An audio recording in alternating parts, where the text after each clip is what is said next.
We're live. We're live. We're live. Hey, family. We are live. What's today? It is Wednesday, May the 10th, y'all.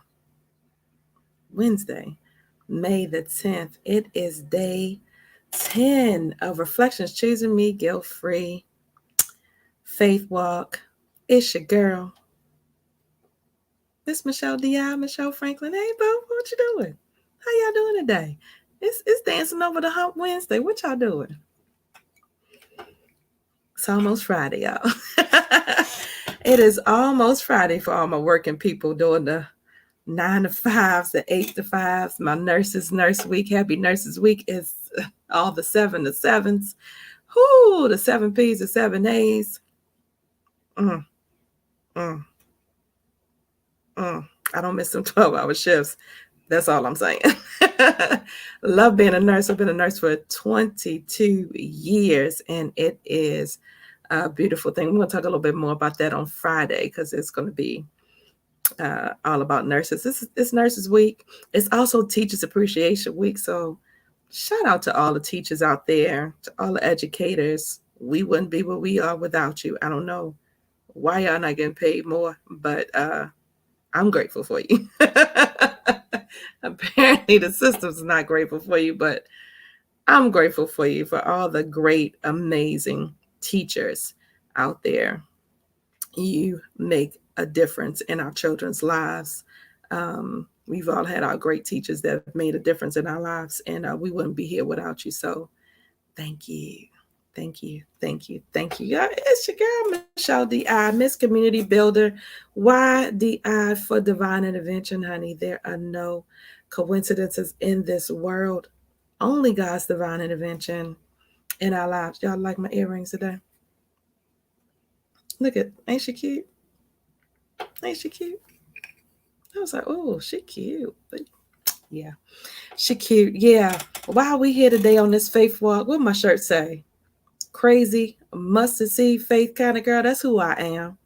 That is who I am. Crazy mustard seed faith. That means like it only take a little bit, just a little bit. I don't need a lot.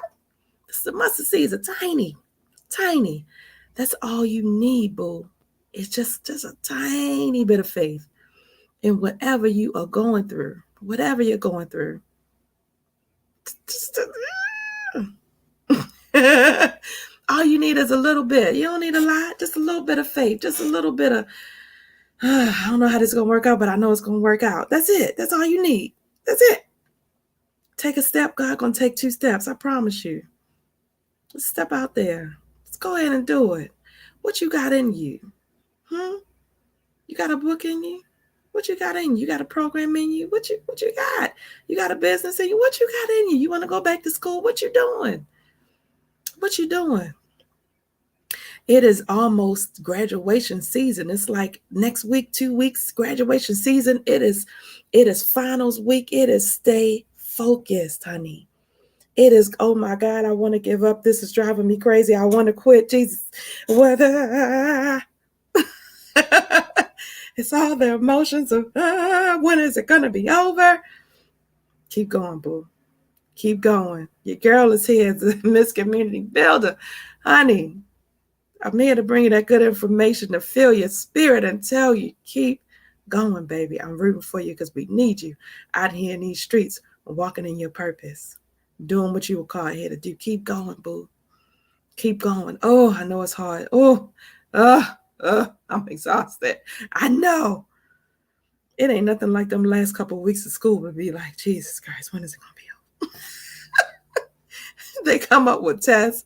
Man, my last week in nursing school, that last week before graduation, they came up with all kind of, oh, you got to take this test. Oh, we got to do this stuff we ain't never done. Oh, you got to do the API. Oh, my God. Oh, you got to pass this. You got to. As if I'm not stressed enough. And then it's all pass or fail. You can't go to graduation, which is next week. What? Calculations, pass or fail. What? Oh, Jesus. Jesus be a fence. Keep going, boo. You got it. If you done made it this far, guess what? You can keep going. Whatever test you take and whatever you got to do. Oh my gosh. Just keep going. Keep going, honey. It's almost over. Just keep walking. That's what this is all about. Faith walk. Just keep going in the midst of the crazy, in the midst of the darkness. Just keep going. And your finances. Oh my God, I'm so broke right now. I don't know how I'm gonna get through. I don't know. I don't know what's gonna happen. I don't know. I don't know what I'm gonna do about this. Baby, there's so many resources out there. Hit your local 211 and they can tell you you need help with your rent, you need help with your light bill, you need help finding a food pantry, you need help with whatever it is. You got to think outside the box. We so used to thinking and going and doing things the way that we used to going and thinking about things that we don't think outside the box and think that it's even or either. You might be like me where I realized that I was suffering way longer than I needed to suffer. There was some unworthiness in the pit of my belly. Y'all, I didn't know it was there. Don't tell nobody. I didn't know it was there. I don't care who you tell, it's fine. I didn't know it was there. There was some unworthiness in my belly. We're going to talk about that a little bit later this month. But there was some unworthiness. Why are you making the decisions that you're making?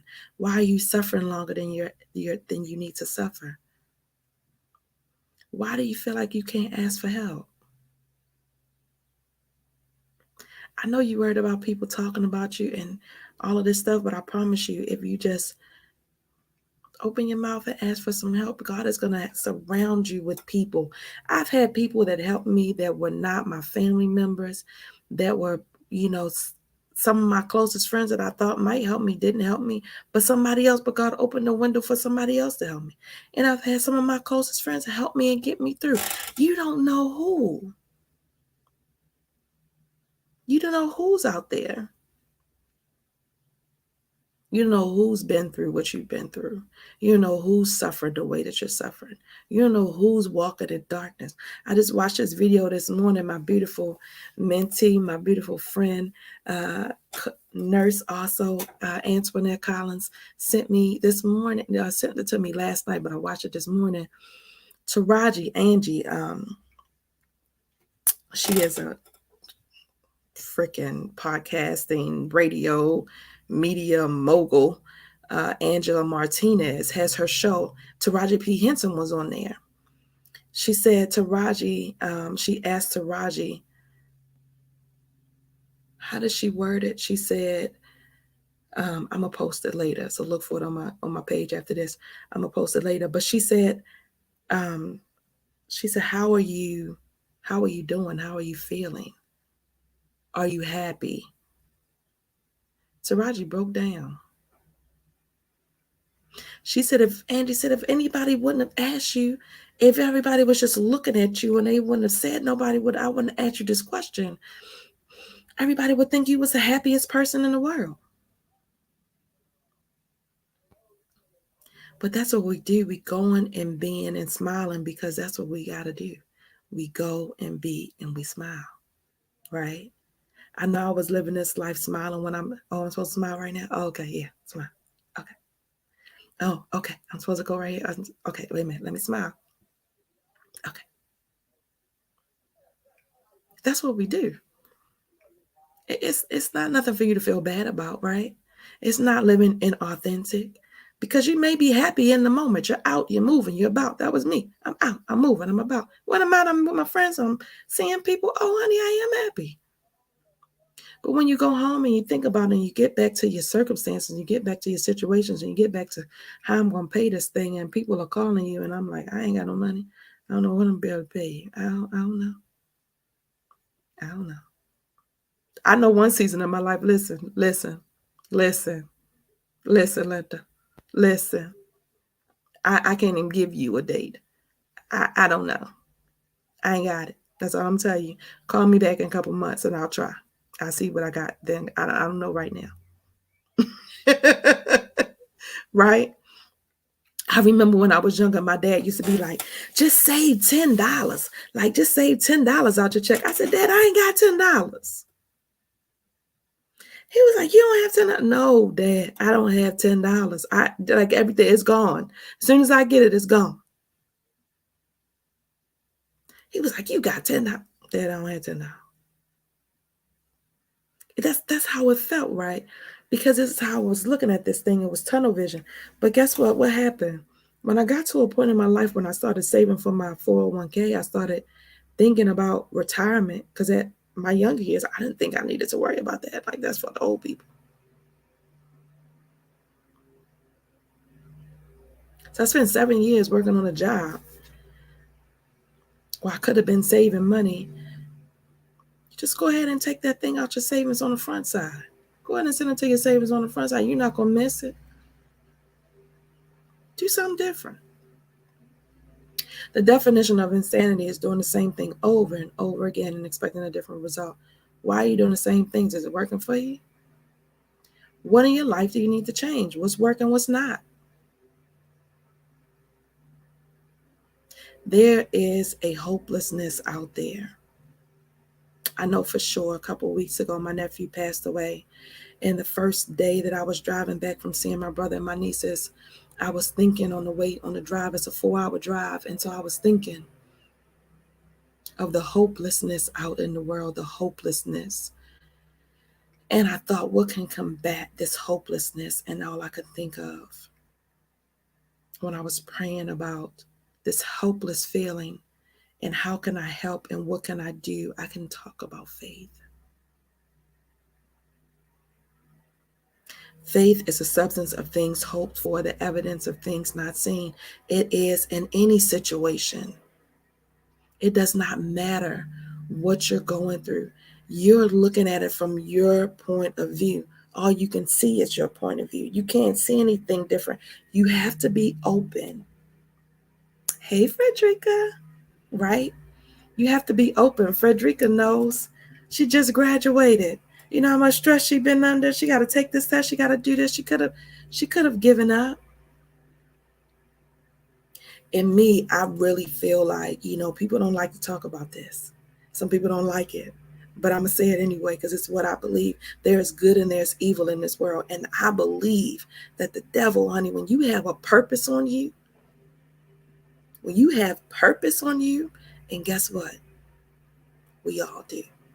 When you have purpose on you, the devil he lurking to and fro. How can I get in? When can I get in? He attack you as children, trying to distract your mind, trying to make you, if I can sit up and make you think that you're unworthy, that you're that you won't ever, that you can't have. Oh, that's not for you, that's for them. If I can keep you in this space where you just don't even know what greatness you have inside of you, that's his job. That's his job. Is to get you from the point of birth to your time in the grave. In between that time, he got all his time. Guess what? To mess with you. And guess what he's going to do when he has an opening? He's going to mess with you.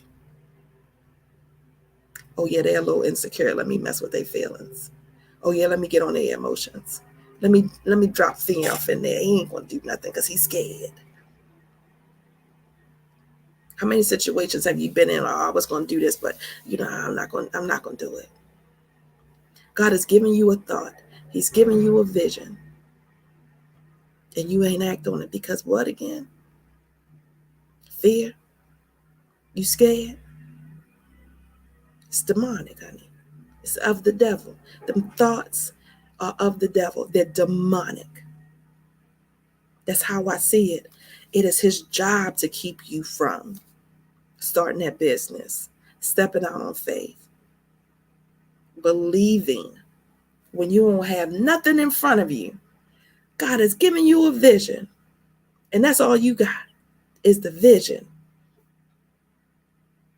And you got everybody talking to you. What, Frederick? What you gonna do? What? You gonna start a business juicing? Girl, ain't nobody gonna buy no juices. What? Girl, we buy juices at the store. You think somebody gonna buy your juices? What you say? What you doing? I know I went over to buy me some juices. Did. And if she was in my city, be over there every day buying juices. Would. Baby, she's in the San Antonio area. If you got, honey, listen, if you down up in San Antonio, you needs to be getting with her, okay? Look her up, Miss Frederica Thomas. Look her up and get them good, great juices, girl. And she's selling jewelry too, honey. So whatever you need, she got you covered. I'm just saying, what is your purpose? What is your vision for your life? What is your purpose? What is your vision for your life? Yeah. There is nothing else. If you can't see it, it starts right here. I interviewed Frederica a couple of weeks ago, up last month, honey. I have 3 podcasts that I got to put out. They're coming. Frederica, yours is coming up. I got one more I'm going to do. I was supposed to do it yesterday. Guess what? Again, devil gets busy. Whenever you have something that you want to do, you're trying to do good, positive things out in this world. I feel like if I don't have a little bit of adversity, that is my sign, really. My sign is, this is me thinking outside the box. People don't think like this, but this is how I think. Whenever I am doing something, that's almost confirmation for me. When this stuff starts getting a little crazy, I've been trying to put this podcast out for 2-3 weeks. I told my daughter last night, my baby girl, my 13-year-old, I'm trying to do this. I can't get this to work. She came in last night and probably in about 15, 20 minutes did what I've been trying to do for the past 3 weeks, for the past week and a half or 2, however long it's been, long enough, right? Now, the only reason they hadn't posted yet is because I don't have no space on my phone. I got to download the new thing that she did. I got to make some space on my phone. I got to take time to do it. But you see the little steps, things that people be like, you know what? Oh, just forget it. No, don't forget it. If it's a little adverse, that's confirmation. That's the devil messing with you, boo. It's confirmation. He wants you to quit. That's his job, to get you to quit. You notice that it's not even a big thing sometimes. I noticed this with me when I was going through, especially when I was in my 20s and 30s. It wasn't the big things that drove me crazy. It was those little tiny things. And you're like, oh my God, what in the is going on? Right? Keep walking. Keep going. Keep doing, honey. So step outside the box. Do something different if you're trying to figure it out. And then sometimes, honey, you just got to be still. In the place of depression and anxiety, it's Mental Health Awareness Month, guys. In the place of depression, anxiety, and the panic attacks, I had to get still. I had to get sick and tired of being sick and tired. I had to get to a place where, Lord, you know what? I don't even know what to do. I don't know where to go. I don't even know. So let me just be still. Sometimes we just going so that we trying to figure things out that we can't even hear because we so busy moving. Be still, honey. Be still. Where do I be still at? Anywhere you are. Be still in the car. I sit in my car all the time. I know my neighbors be like, what is this girl doing? Sometimes I'm getting downloads. I can't get out the car. I might have heard something on the radio. I got to write it down. I got to deposit it in my spirit. Or I got to get my phone and I put my phone on voice record and I record my thoughts. Because when you start asking God for stuff, it starts coming. Guess what? He will give them to you. He'll give you what you need. You just have to ask. You just got to ask him. Frederica said, that's where I am right now in my car. Honey, easy. I sit in my car all the time. I had to explain to my neighbors, I'm not crazy. I told them, if y'all see me out here and I done fell asleep or something, come get me. But generally, I'm in my thoughts.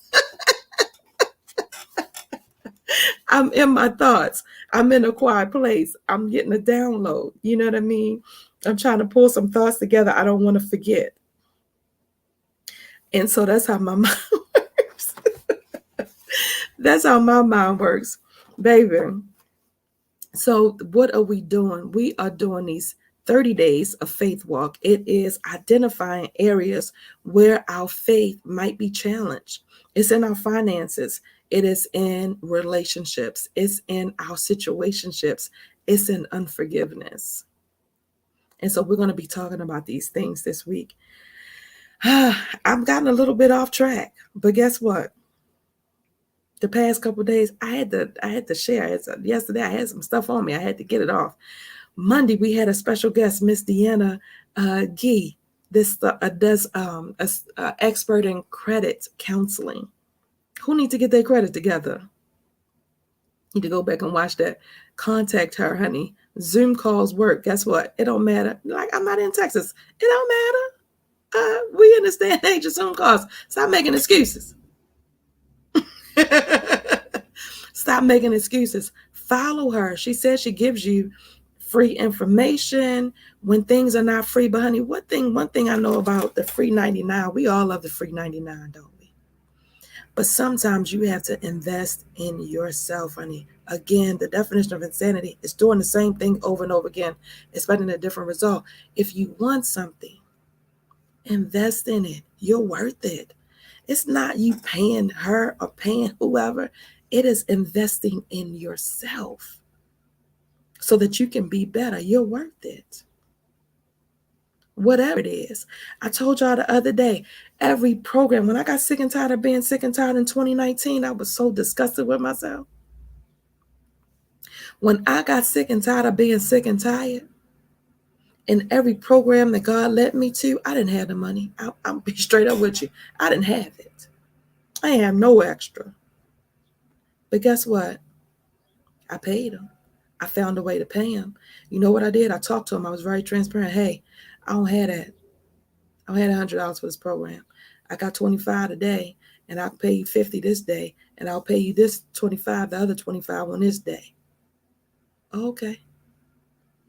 Talk with people. Honey, you never know. Don't be so close. Stop being embarrassed. Stop doing that. That's all negative, demonic stuff. If it's negative thinking, honey, it's demonic. That negative self-talk. You should be this by there. You should be that. You should. Why are you asking for? Blah, blah. Oh my God, that's embarrassing.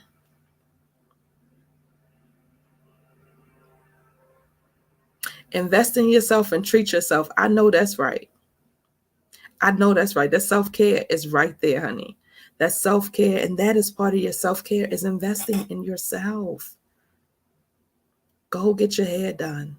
Go get your nails done. Go get your toes done. Go get a massage, honey. Take a freaking vacation.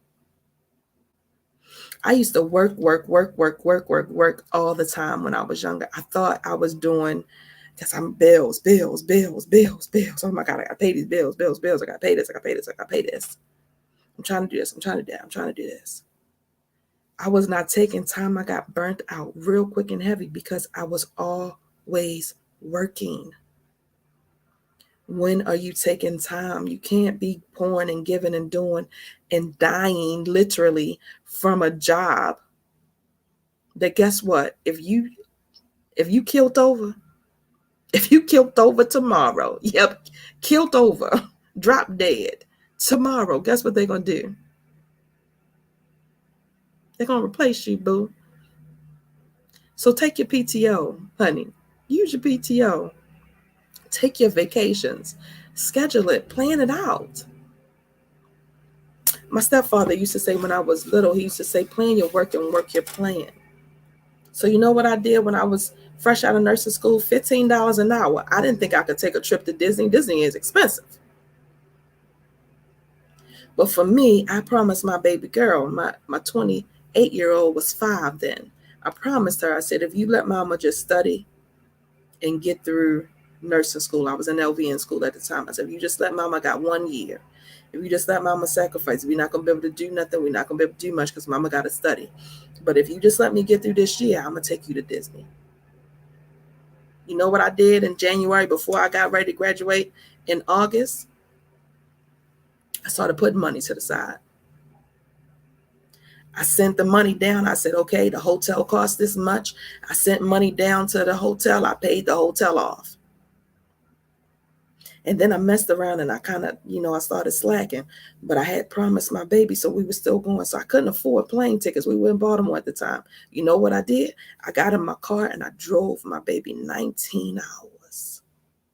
I was tired. But I drove my baby 19 hours down. You know why? Because I promised. I made a plan. I had a little bit of money set aside. I had bought the tickets. I had already paid for the hotel in January. Thank God.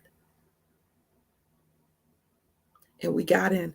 Thank the Lord, it's not how it is today where you got to schedule and do all the stuff. We got to the hotel. They had passes at the hotel. I bought tickets for $100. We had our little 2-3 day passes or whatever it was. Beautiful. Plan your work and work your plan. Anything that you want to do, honey.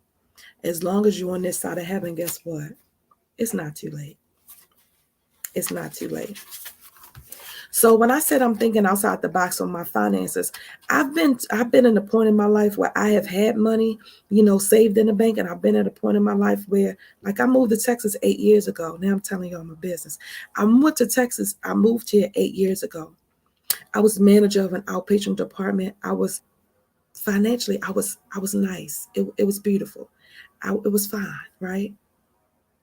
I was in a good place. But I moved to Texas because my dad had 2 strokes. And so I moved to Texas to help take care of my dad. And when I get to Texas, I was like, you know what? I didn't plan. I looked on Google. Google said it was over 100 nursing jobs. I was like, I'll find a job when I get there. I wasn't really worried about it. I found me my daughter and my aunt was here. I sent money for them to have an apartment for me when I got here for me and baby girl. And I left. It was like I just jumped, right? My dad named me, I gotta go. I'm jumping. I gotta go. I wasn't thinking about the pay cut that I was about to endure. I took over a $10 pay cut when I came down here.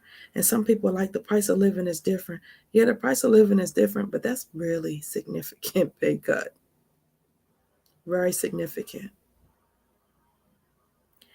And I didn't take it into account. And then I got to a point where everything that I had, and I'm thinking I had a little bit of coin saved up, wasn't much, but a little bit of coins, because I'm thinking it ain't gonna be no big deal. Well, when I got to Texas, guess what? Texas nursing board is different from Baltimore nursing board. In Baltimore, things are simple. You go up to Reisterstown Road, you go up to the nursing board, you want to change your stuff, you go up there, you pay your money, you go get you some food for about 30 minutes, you come back, you get your license. Not a big deal. Texas, baby, when I say it took me like 2 weeks, you got to take a test. You got to turn in this stuff.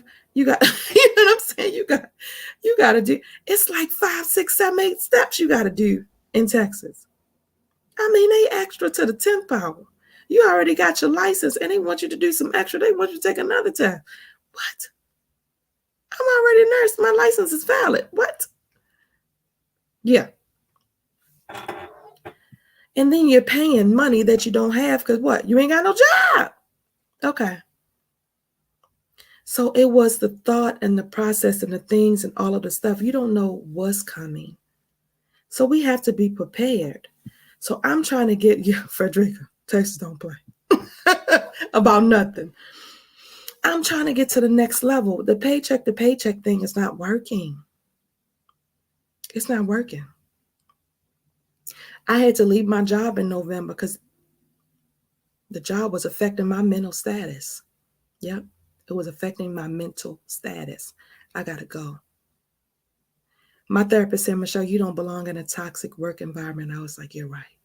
I was trying to endure it. Like I was trying to prove something, like it was going to make me, I don't know what I was doing. I don't know what I was trying to prove, but guess what?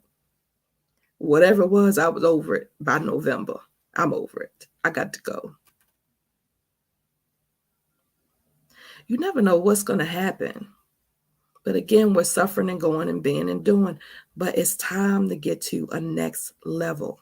If I want to get to the next level, I need to do something different. This book right here, Mr. Robert Kawasaki's book.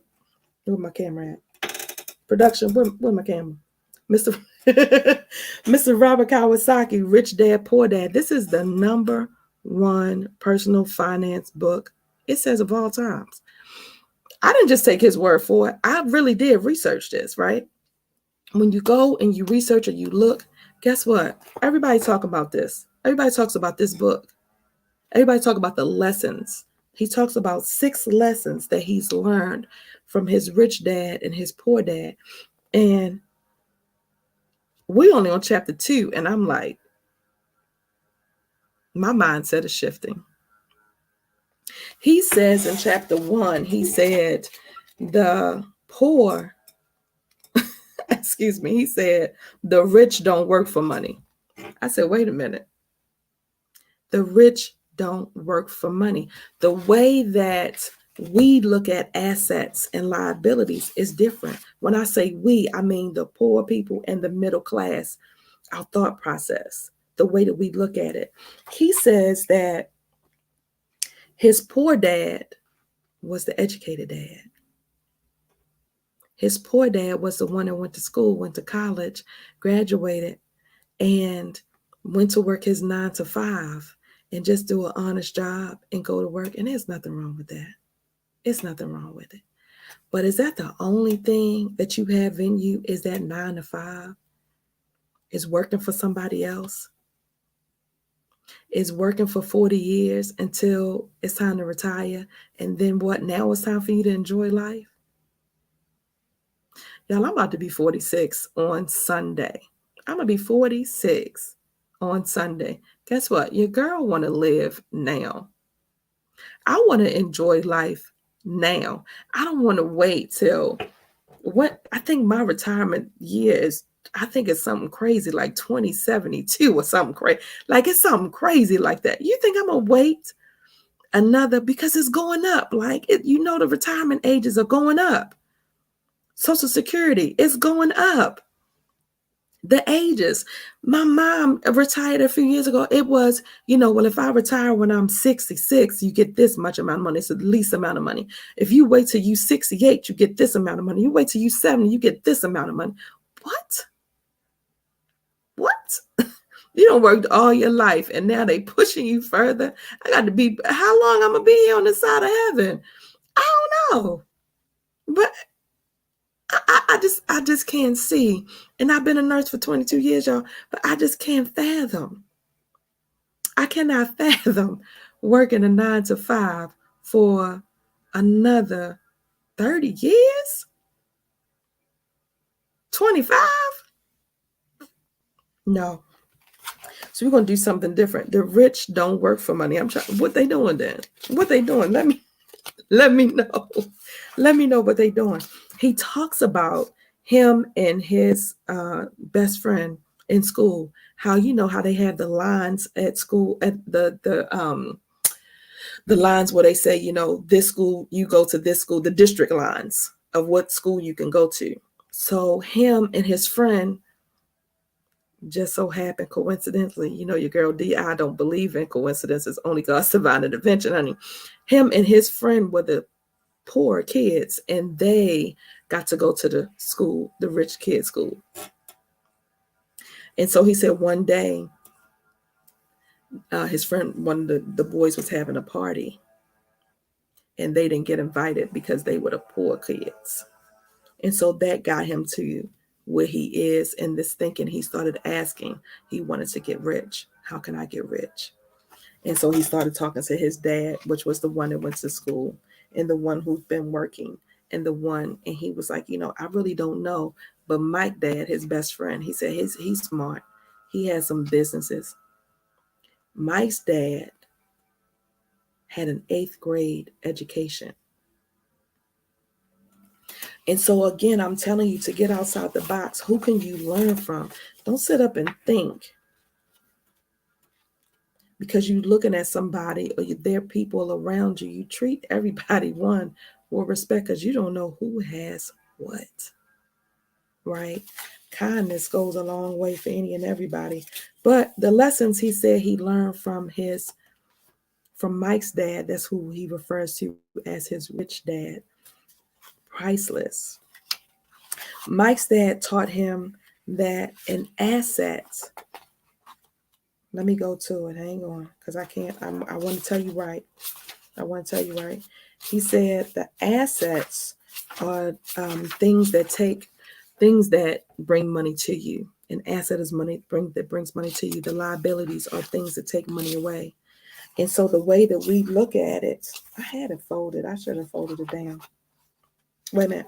An asset puts money in your pocket. Here it is. An asset puts money in your pocket. A liability takes money from your pockets. I'm trying to flip to the examples because he said the way that middle class people think of assets and liabilities, we look at it as this is a middle class mentality. We make our income. Our liabilities are our mortgage, car loans, credit card debt, and school loans. We live for that. We live to pay our bills, right? The rich, and we don't have no assets. We don't have nothing that's working to making money for us. We go on a job. That is our asset. We think our job is the asset, right?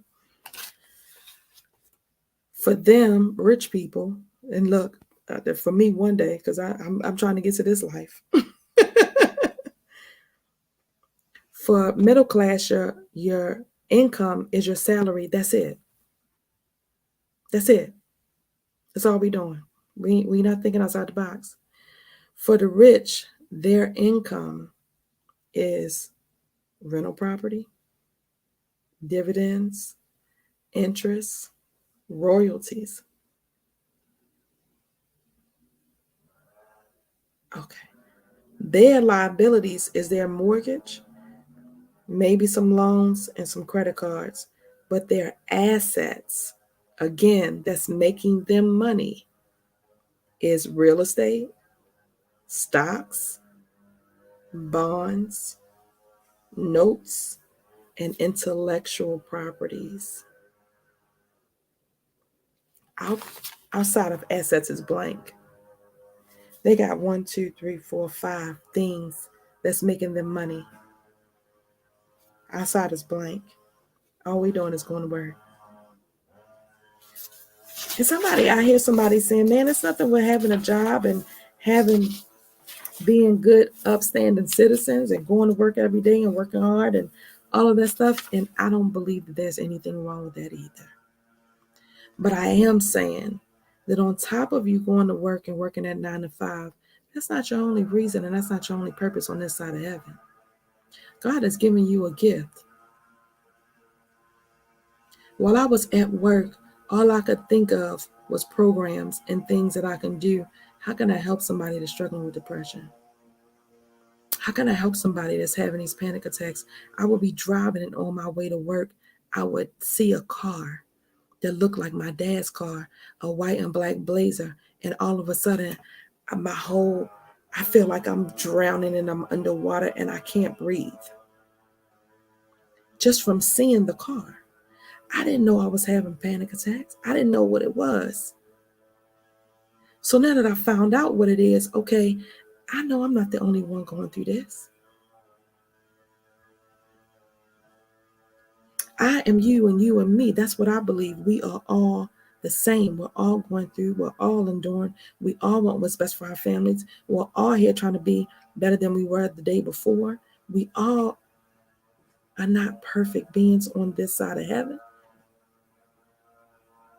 Right? But what can I do for somebody out there that's like me that is struggling? Well, I can educate about it. I can, go and teach at this program and at this school and at this place and at the women's conference and whatever else. I can go teach and teach some people about this. What can you do? What do you have in it that you can do? What can you do? What is your gift? What visions are you having for your life? That is the assets. That's how you start building your assets. What vision do you have for your life? Do you have vision for your life, or are you so stuck and blind in that thing? Are you feeling so hopeless in your situation that you think that this is what it is and I'm going to die this way? Because that's a lie. I'm here to tell you that that is a lie. It starts with acknowledging where you are. Okay, I'm not in a good space. What do I want for my life? Habakkuk 2:2, write the vision and make it plain. What do I want for my life? Do you know? Can you write it out? Can you take some time to think about it? And sometimes people are like, I've worked with before in my programs, and people are like, I don't even know. Well, get still. Pray about it. Set a timer for 7 minutes and just start writing and see what comes out. That's a trick I use in my programs to help people understand and get to the subconscious part of them. You don't even think about it. You just write. What did you say? I said, be still, set a timer. Lord, lead me and guide me. Where would you have me to go? What am I supposed to be doing? Set a timer for 7 minutes and then just start writing. Don't think about it. Get out of your head. Don't think about what you're writing. Just set the timer and do it. Mel Robbins has a thing that she talked about when she was depressed and at home, and she was hitting the snooze button, and she was just in this funky place, in this place of darkness. And she said she was laying in her bed one day and she was looking over at the TV. You ever been like that? Just laying out in the bed, just watching TV watching you, you watching TV, then TV watching you. Just in that state of depression. She said she was laying there. She looks over at the TV and she saw the rocket ship launch. You know, when a rocket ship launches, they do the countdown. 5, 4, 3, 2, 1. She came up with a whole program. Rocket launch. When you want to do something, it's a trick. You don't think about it. Man, I'm laying here in the bed. I don't want to do it. I don't know what I'm going to, I need to do these things. I don't feel like doing it. Countdown. Okay. In 5 seconds, I'm getting up and I'm doing it. 5, 4, 3, 2, 1. No thought. Do it. Get up. Go do it. I need to wash the dishes. I need to do the laundry. I need to clean the house. I need to go to the store. I need to wash my Sometimes you're in such a dark place, but it's just as simple as that. I just need to take a bath. Go do it. Not, oh my God, I should. Okay.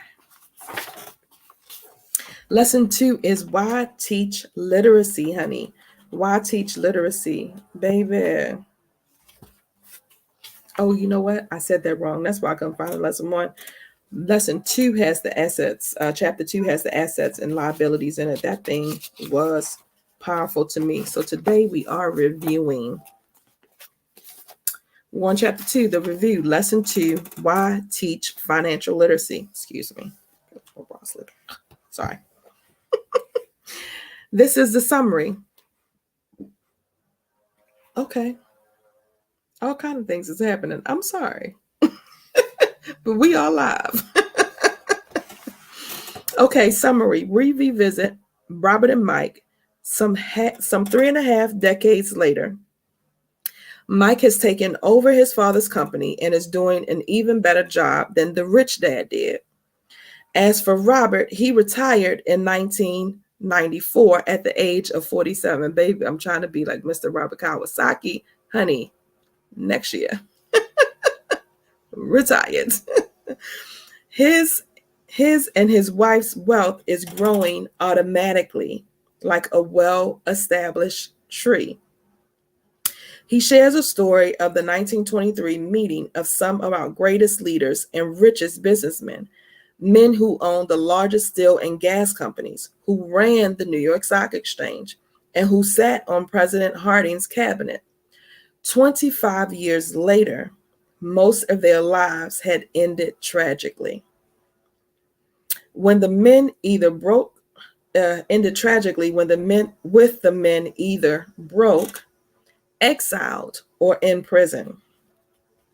The 1929 stock crash and Great Depression likely played a part in their fates. Okay, I'm gonna read today. Like I can't read. I'm gonna read today. Okay, the 1929 stock crash and Great Depression likely played a part in their fates, but today we live in a time of even more turmoil and change than they did. More important than money to our survival is our education and the ability to learn. Yesterday, just like the people were plumbing and making all the noise, here go the little grass man. We are alive, y'all. We are alive. It's not how much you make, but how much you keep and how many generations you keep it. Let me say that again. It's not how much you make, but it's how much you keep and how many generations you keep it. So when people ask Robert where to start getting rich, he gives them the same answer his rich dad gave him. If you want to be rich, you need to be financially literate. And guys, that's what this is all about, being financially literate. Do we know what an asset and a liability is? Do you know what your budget is for the month? I would swipe my card. I would wait for my check to come and I would just swipe my card. Oh my gosh, back in the day, I talked about this the other day. I was a swiping queen, honey. I was a drive-through queen. It was, oh yeah, I got it. You know why? Because I hadn't looked at all my bills. I didn't have it. And sitting up, I was living for overdraft. That was when overdraft, back in your 20s, when overdraft first started. Oh my God, I lived in overdraft. Oh, I always guaranteed counted on overdraft. Shooting myself in the foot. Are you shooting yourself in the foot? Are you financially literate? And if you're not, what are you doing about it? Don't worry, boo, I got you. This is what we're doing. This is what we're doing about it. Robert compares the way many people act to building a skyscraper on a slab made for a small home. Because kids graduate school with little financial education, they launch into their adult lives, chasing the American dream, but find themselves deep in debt. The only way out that they can see is a get rich strategy. But without having that financial literacy background, their efforts are building a skyscraper on a weak foundation. And instead of creating the Empire State Building, they end up with the Leaning Tower of suburbia. Robert and his childhood friend Mike, however, were given a strong foundation worthy of a skyscraper, thanks to the teaching of the rich dad. Accounting as a subject is boring and confusing and absolutely crucial to financial success. To make it accessible to kids, Rich Dad used pictures to teach it to the two boys. Only later did he start adding numbers to guide the boys through key concepts. Rule number 1, Robert says, is that you must know the difference between an asset and a liability, and only buy assets.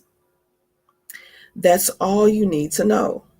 But despite it being so simple, it's something that many people don't understand. When Rich Dad first explained it to the two now teenagers, they thought he was kidding.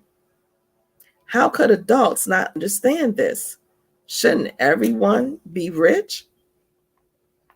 The problem is that most people have been educated differently by bankers, financial planners, and others. So they must unlearn what they think they know. This little man ain't never stayed by my window this long. This gonna help somebody. That's how I'm looking at it. See how the devil get, but this is what I'm talking about right here. Confirmation. Confirmation. This little man ain't never stayed by my window this long, but okay. Ain't that much grass out there? But all right.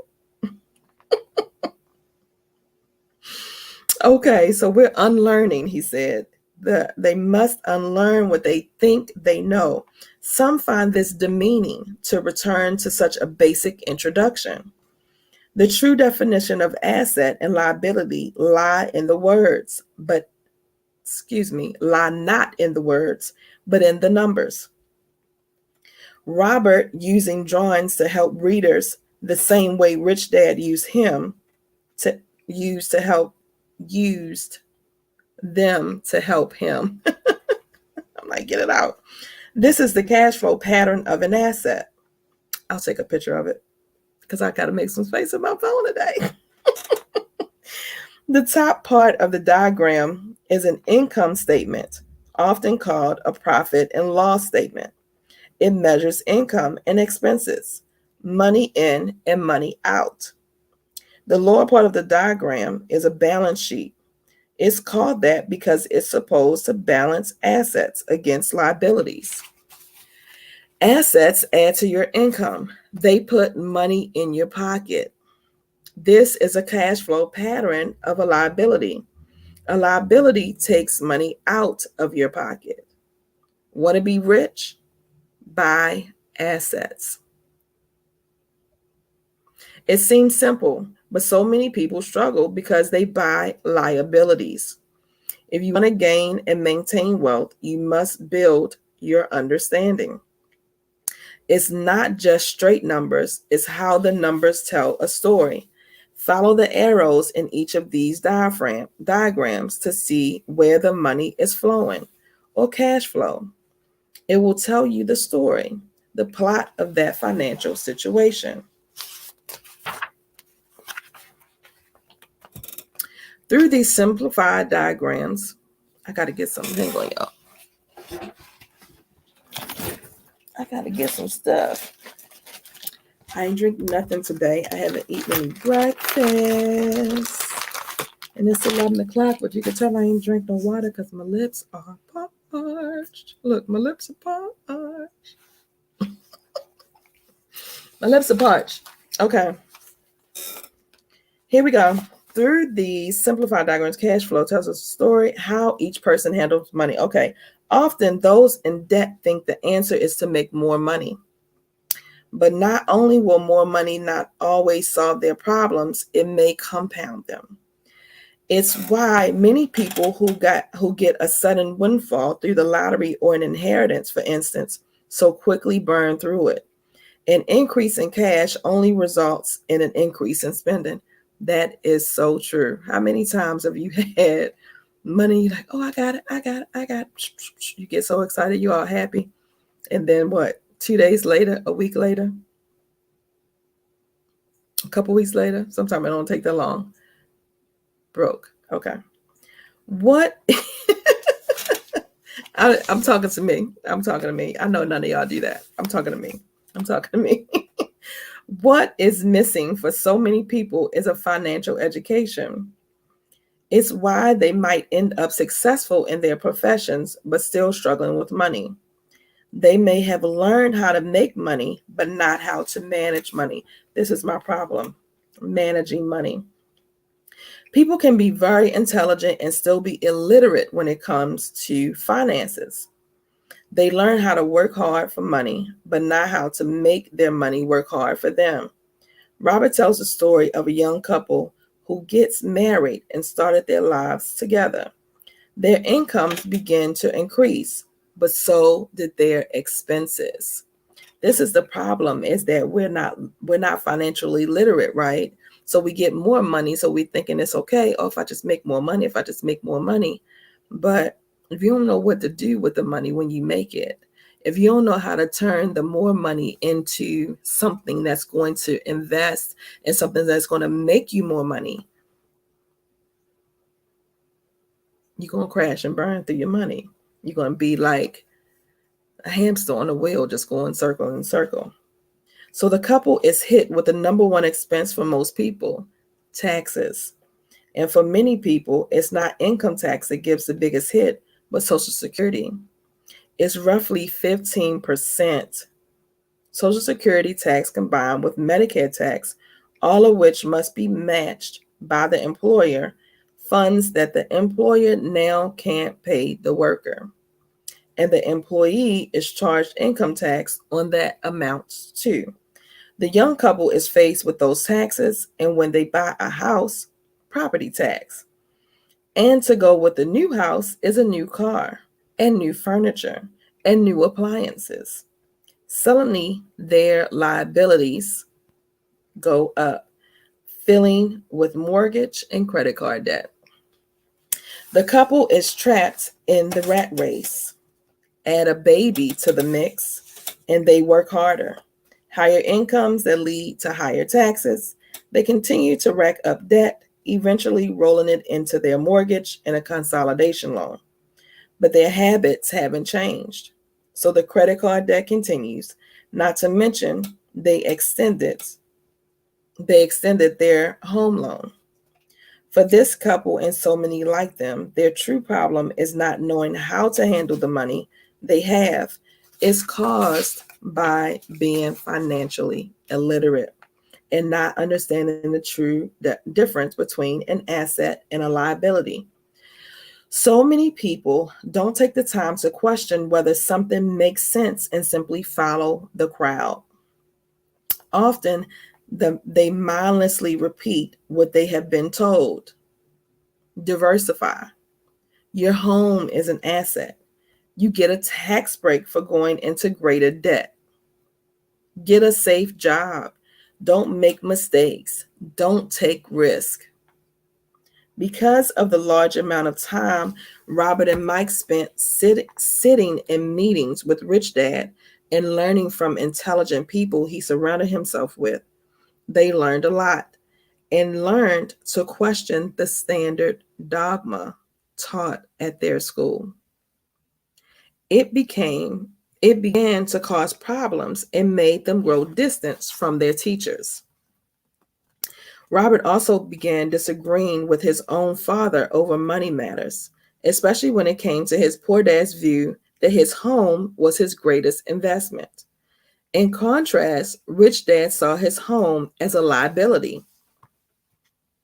Many people still believe that their home is an asset, but Robert teaches that a home is a liability because it takes money out of your pocket, not only with taxes and expenses, but because of its loss in value and the opportunities missed when all your money is tied up in the house.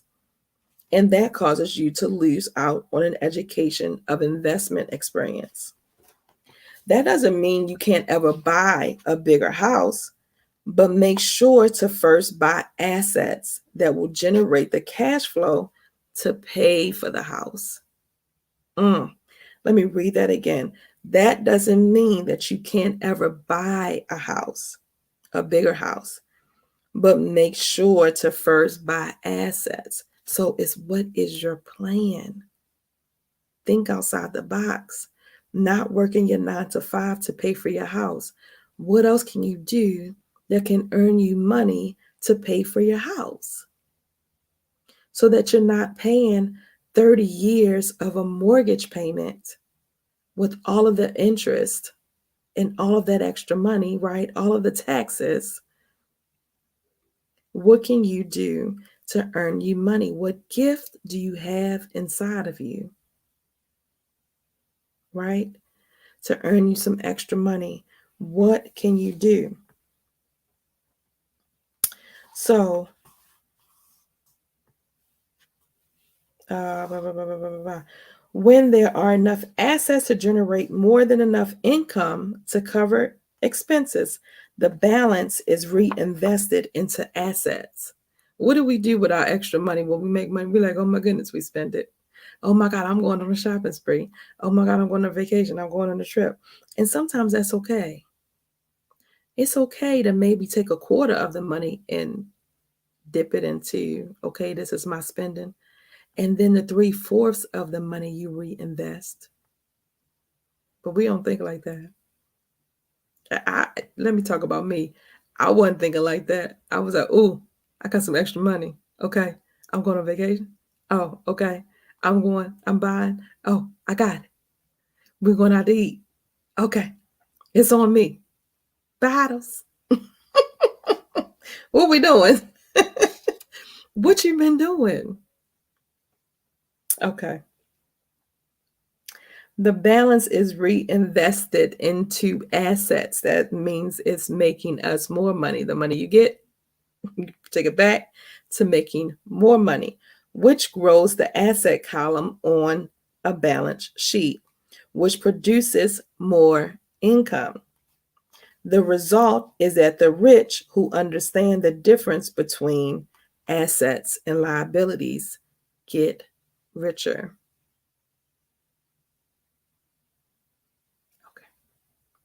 The middle class gets stuck in the rat race because they treat their home as an asset instead of investing in income producing assets.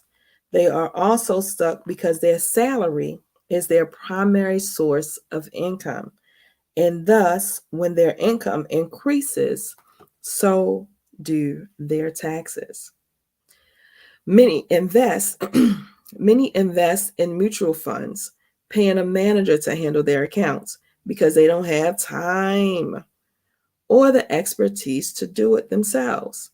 They feel like a mutual fund is playing it safe and they have to play it safe because their balance sheets are not balanced. They can't take advantage of opportunities because they are maxed out on debt and only have their salary bringing in money. Want to grow rich? Concentrate your efforts on buying income producing assets. When you truly understand what an asset is, keep liabilities and expenses low. You'll deepen your asset column. So, how do you know when you're wealthy? Robert uses a definition by R. Buckminster Fuller. Wealth is a person's ability to survive so many number of days forward. Or if I stop working today, how long could I survive? Another way of stating it is wealth is a measure of the cash flow form, the asset column compared with the expense column. When your assets generate enough income to cover your expenses, you are wealthy, even if you are not rich. The left hemisphere moment. Remember, these is our concrete thinkers are, got to see it, people. Look at the numbers and learn to read the story they are telling. Assets puts money in your pockets. If something takes money out of your pocket, it's not an asset. It's a liability. Right hemisphere moment, the balance sheet drawings help explain the movement of money through people's lives. The subconscious moment is the fear of ostracism. Are we afraid of what everybody's going to say if we don't go along and do what everybody's doing? Why you going to start a business? Ain't nobody doing no business. What you going to do? Ain't nobody doing that. Why you don't just go out there and get that factory job? Why you don't just go get you a 9 to 5? Why you don't just go work? What you going to do again? Okay. Fear of ostracism causes people to conform and not question commonly accepted opinions or popular trends, and they often end up to your financial detriment. Honey, when you're not following your dreams, when you're not following that vision, when you are just sitting complacently in life, going and working and doing and being, you are miserable. And I just don't believe that we were put here to be miserable. I just don't believe that. People that are walking around in the hopelessness of their finances. There's so much more to life. People commit suicide over things like this, right? That's what they were saying was happening with Twitch. Like all of a sudden, he was supposed to be losing a whole bunch of money or something like that. I have no idea. But just the thought sometimes of our finances not being where they're supposed to be is very overwhelming. Well, if you've been doing the same thing over and over and over again, that's a definition of insanity. I'm going to keep saying it. You're expecting a different result. Honey, try something different. Shift your mindset. Think of it differently. We're reading Rich Dad, Poor Dad. Learn from people that's done it. Why are you listening to people that's not where you want to be? I'm just saying. When are we going to stop being so comfortable in our little box? You don't belong in that box, boo. You know who you are in this world. You don't belong in that box. You have a vision. God has given you something. You're supposed to be doing something. What you supposed to be doing? I'm just saying. The title of this says, What was Robert saying? Now it's time to reflect. Ask yourself, what is Robert saying in this quote? Why does he say that? In this section, you do not need to agree or disagree with Robert. The goal is to understand what Robert is saying. Remember, this curriculum is designed to be cooperative and supportive. Two minds are better than one. If you do not understand what Robert is saying, don't shy away from it. If that's what we do, oh my God, I don't understand. I don't know what's going on. Oh, that's not my thing. I don't like them finances, honey. Spanish? Oh, let me drop this class. I don't know what's going on. Running, okay? Ask for help in understanding. Take the time to discuss each quote until you understand it. This first quote, it's not how much money you make, it's how much money you keep. It's not how much money you make, it's how much money you keep. It's about building financial wealth, right? It's about building generational wealth. We're so busy just trying, right? We're so busy. Okay, let me make more. Okay, I'm waiting for my raise. Okay, I'm gonna get a raise this next year raise, waiting on your quarter, waiting on your 10 cent, as if you're not worthy than more than that. What else can you do? There ain't nothing wrong with waiting on your quarter, honey. I waited on my quarter plenty of days, plenty of years. I waited on my quarter, plenty of years, honey. Best be giving me my quarter. Right? But it is, what else can you do? Are you living beyond your means? How much money can you keep? Are you living beyond your means? Were you like me hitting the drive-through every day? I'm going to school, going to work, going to school, picking up the baby, going to hitting the drive-through, going to work, going to school, repeat. Or could you, like I'm doing now, go over to the Sam's, go over to the Aldi's, buy you a big family pack, break that thing down, right? Instead of going to Super One or, whatever your local market is and buying these individual packages, could you go and buy a family pack? Season that thing up, season that thing up, break it down in bags, put it in the freezer. Save you some money. Could you think outside the box? Could you invest in yourself and get you a Sam's card? Sam's ain't paying me. I'm just saying, it's helped me. Because I spend more money hitting the drive-through. I spend more money ordering food. I spend more money going out to lunch every day. When I'm thinking that I don't have it, I'm saying, man, I don't have it. I ain't got it. Did I really not have it?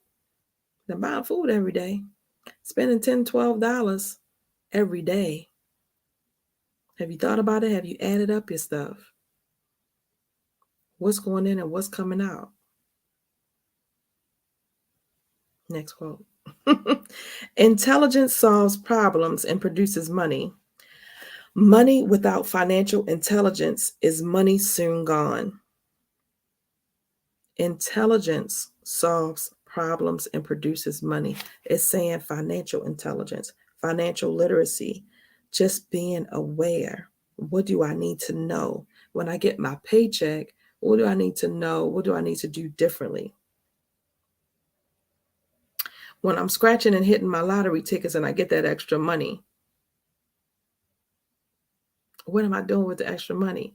Am I buying, maybe I'm going to buy some new shoes and tear it up? And sometimes, let me just put a penny in it, because sometimes if you've been running ragged, you need to buy you some new pair of shoes. But if you got 1,000, you need to spend $1,000 on shoes? Could you go buy you some shoes, or go buy you or do some stuff that's 200, 250, and keep the rest? Right? I'm just saying. The next one, if you are going to build the Empire State Building, the first thing you need to do is dig a deep hole and pour a strong foundation. If you are going to build a home in the suburbs, all you need to do is pour a 6-inch slab of concrete. Most people in their drive to get rich are trying to build an Empire State Building on a 6-inch slab. Don't we be doing the most? We should be trying to figure out why it's not working. I've been doing this. What is going on? I can't get this. Why it's not working? We were trying to skip steps, right? Don't we skip steps? You have to have a solid foundation in order to build anything. It doesn't matter what you're doing. You got to take your time. This nursing education thing, you know how we had people that would, they would just try to skip. They would try to cheat. They would try. It's certain things you can't. The Cliff Notes ain't gonna do. You have to take your time and lay that thing right. So if something is not going right in your life, whether it's communication with your wife, whether it's communication with your husband, whether it is unforgiveness, no matter what it is, you're going to have to take the time to do it right. Oh, I'm sorry. My bad. What? What I'm going to build off of that in a relationship? If you have somebody that can't communicate, communication is foundation, honey. You can't build a great relationship and you can't communicate. Communication is foundation. What are you doing? What foundation are you laying for any parts of your life? This is applicable to anything. This is not just about your finances. Get it through your head, boo. As I'm talking to you, I'm talking to me. It ain't no judgment. I'm just saying. No judgment. I'm just saying. You can't lay anything worth having, right, without laying a good foundation. What are you going to come back to when the storms come in your relationships? Like, what are you going to come back to when you have that good, strong foundation? And guess what? I know my husband is acting like a fool right now, but I know my wife is doing X, Y, Z, but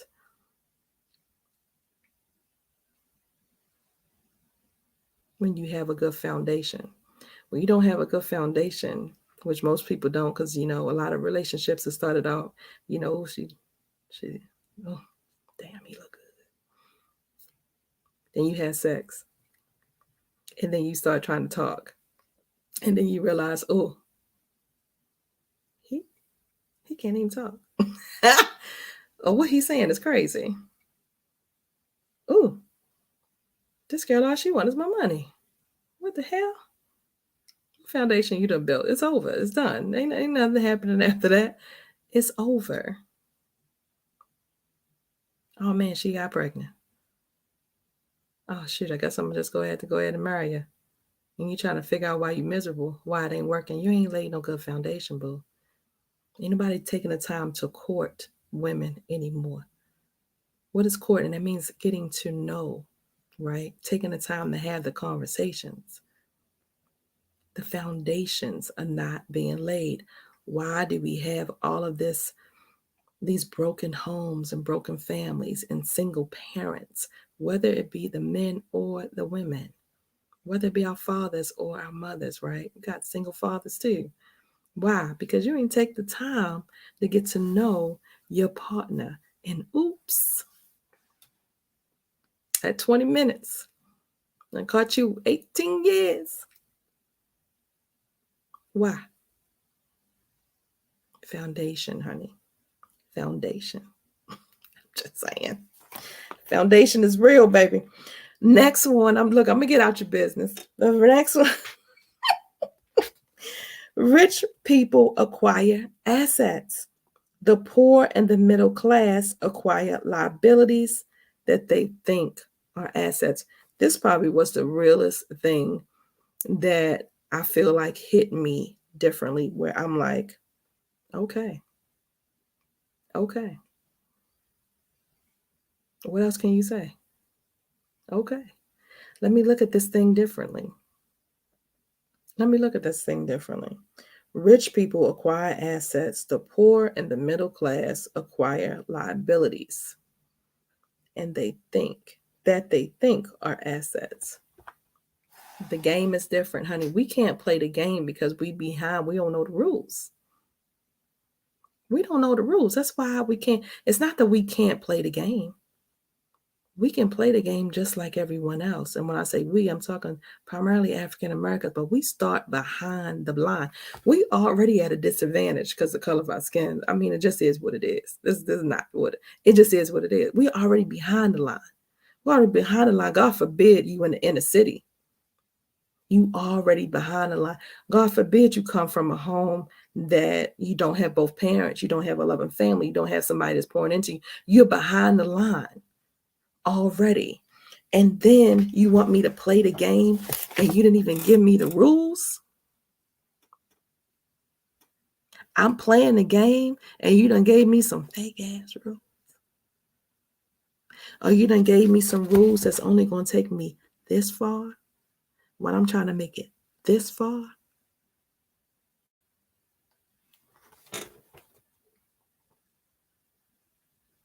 That's what this means to me. That's my interpretation anyway. Next one.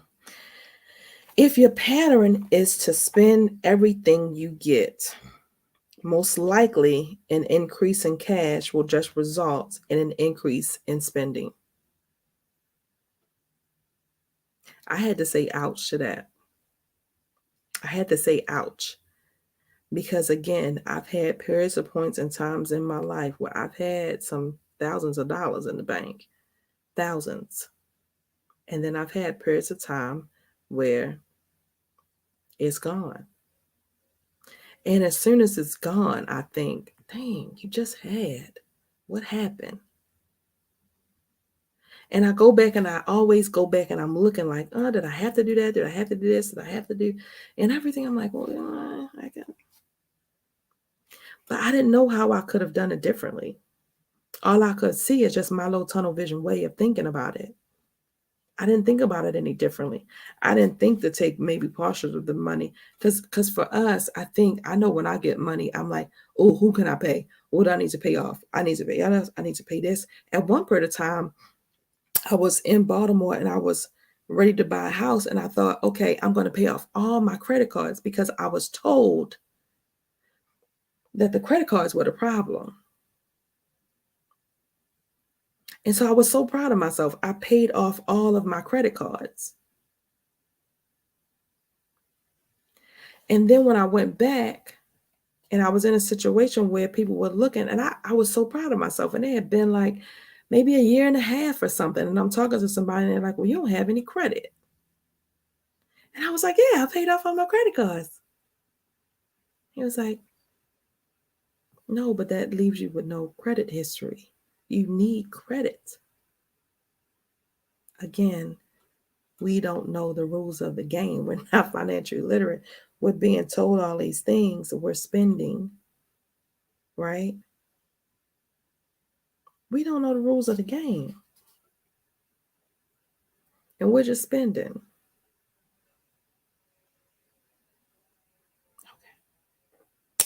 In 80% of most families, the financial story paints a picture of hard work to get ahead.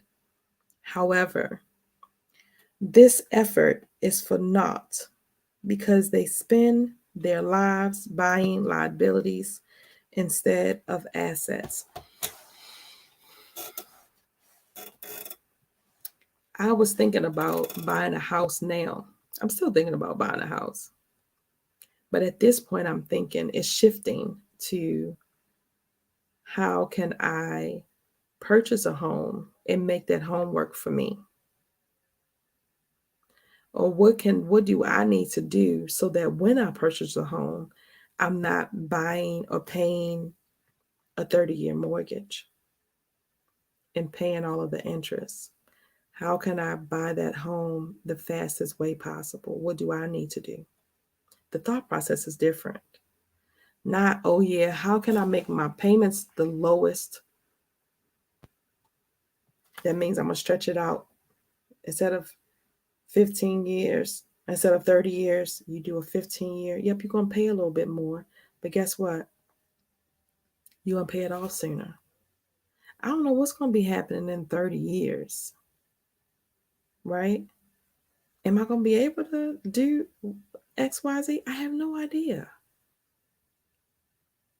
But we think about it from the lowest standpoint. How can I make my payments the lowest? If you suffer a little bit on the front side, I went through school like this. I'm like, okay, that's how I looked at everything with school. I'm like, okay, I'm going to do, when I went back for my RN, I said, I'm going to get my bachelor's. Because people were like, well, just get your associates. It's only 2 years. I'm like, no, if I'm going to suffer, because going back to school is a sacrifice you're suffering through. I don't care what nobody said about that one. That's just my opinion. I'm saying you're suffering through. If you're going to suffer, honey, suffer through and just get it all, get the best out of your suffering, right? Now I was like, if I'm going to suffer through, I'm going to go ahead and get my bachelor's. I'll just go ahead and do the 4 years. Because if I just do 2 years, guess what? I ain't going back. You have to know yourself, right? You got to know yourself. Who are you? Are you lying to yourself? Who are you with your money? What are your spending habits? What are the things that are holding you back from getting to where you need to get to?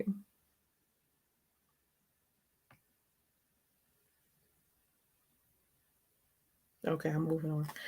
By not fully understanding money, the vast majority of people allow its awesome power to control them.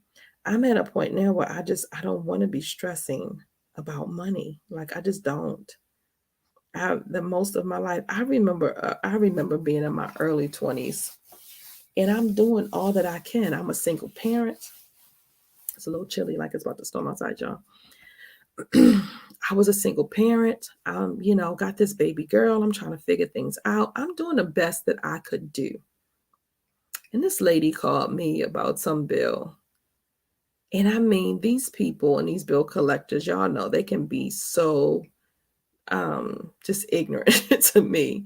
They can just be so forceful, and just like intimidating and trying to scare you. You know what I mean? Like, well, you need to pay it, or we're gonna do this, or this gonna happen, and your credit gonna be, and blah blah blah. And I remember yelling at this lady, I don't have it. What do you want me to? I don't have it. I don't have nothing. I don't know. I don't have it. And I remember the power that I felt after I released that, because it was just like all of this negative energy, because you're feeling some kind of way about yourself already, that you can't pay these bills, that you can't do, and you feel like you should be able to do. But the reality of the situation is you just can't at this time. And notice that I said at this time. It's not your forever statement. It's not your forever that you're going to be in this place. This is not my forever, right? More better is coming. This is the faith walk. I have faith that my life is not going to be this that it is. I have faith that there is more to coming than what I have right now. I don't know when it's going to happen. I don't know how it's going to happen. I don't know I don't have all the pieces, but I know I'm doing my part. I'm taking a step and waiting and watching God take two. I'm going to take two and watch God take four. I know that much. Don't get so consumed in your right now, right? Have faith that it's going to get better. Do your part. Learn what you need to learn so you can stop making the same mistakes over and over and over again. You can stop doing the same things over and over and over again. And we're going to keep it moving. So, additional questions. Now it's time to take the stories in this chapter along with the understanding of what Robert was saying and apply them to you in your life. Ask yourself the questions, believe, and discuss them with your study partner. Be honest with yourself and your partner. If you do not like some of the answers you are giving, ask yourself if you are willing to change and accept the challenge to change your thoughts and mindsets. Number one is, when did your financial education begin? Was it with this book or from another source?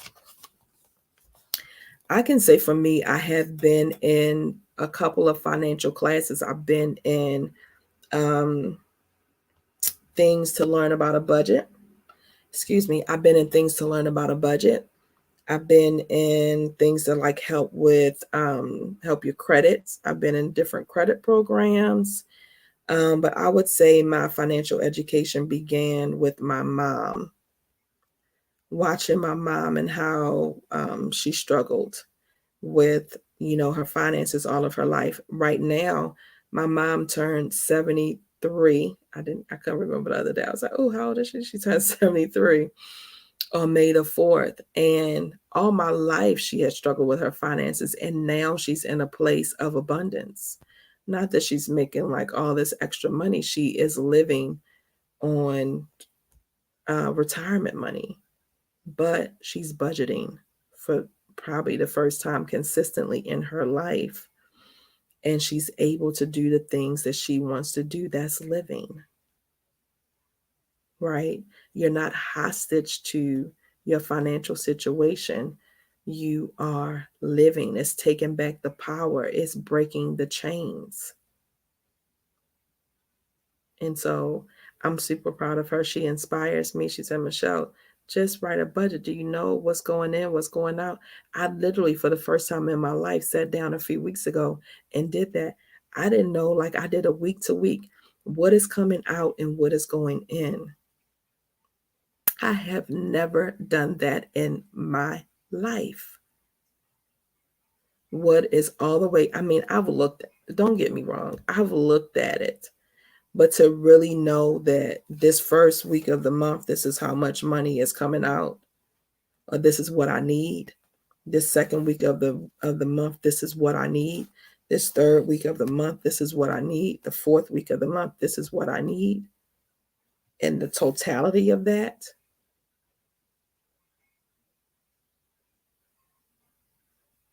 I didn't know. $2,600. I did it back in January. $2,600 is what I need monthly. Do you know what you need monthly? That is including everything. That is including the food. That is including the gas that you buy. That is including your frivolous spending or whatever. Take out your frivolous spending and include your frivolous spending. Give yourself a budget. How much you need. You know, some guys like cigars. You know for sure that you like cigars. This is what you like. You know for sure that you want to drink on Friday. That's what you like to go out. Okay, budget that in. Do you have enough for it? If you like to go out and eat, could you check the different restaurants and food places around, that on the nights that they have the specials, and go out on the nights that they have the specials. You won't have to do this your whole life, but if you're trying to get to a place, if you have a goal, if you're trying to get some things done.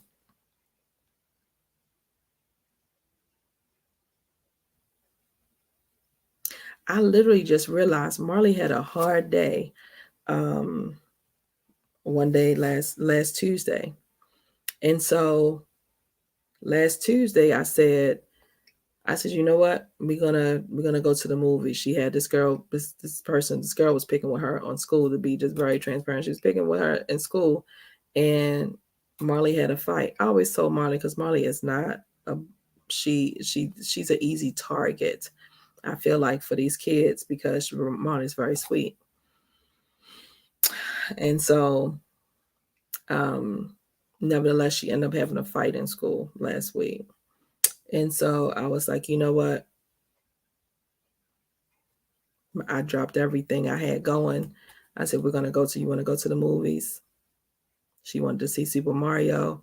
That's what we did. When we went on Tuesday, because we normally go, we have our date nights on Friday. We went on Tuesday. The movies was only $12.99 for both of us. It was like a half price matinee. I was like, wow, thank you, Lord.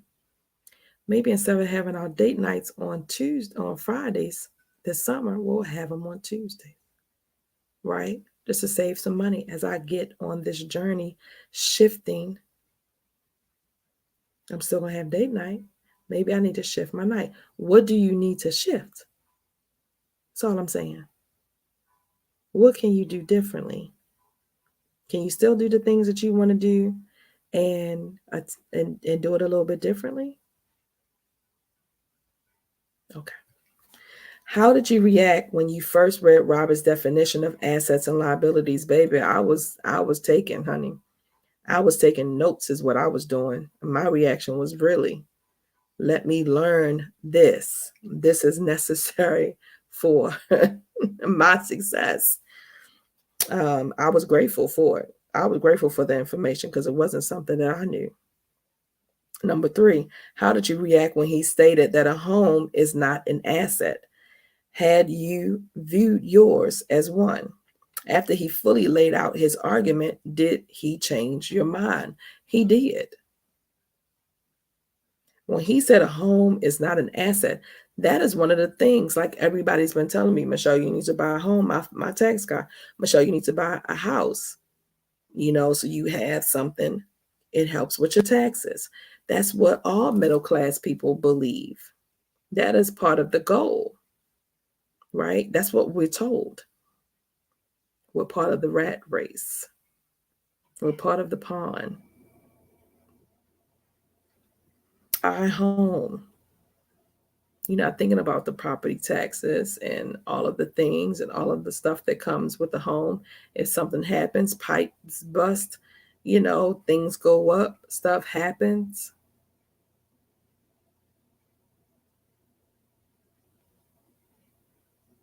I'm not saying, again, like he said, I'm not saying don't buy a home, but it is, processing that thing a little bit differently. I'm definitely processing it differently. Definitely processing it differently. Number 4, which cash flow situation looks most like your life? The middle class cash flow looks most like my life at this time.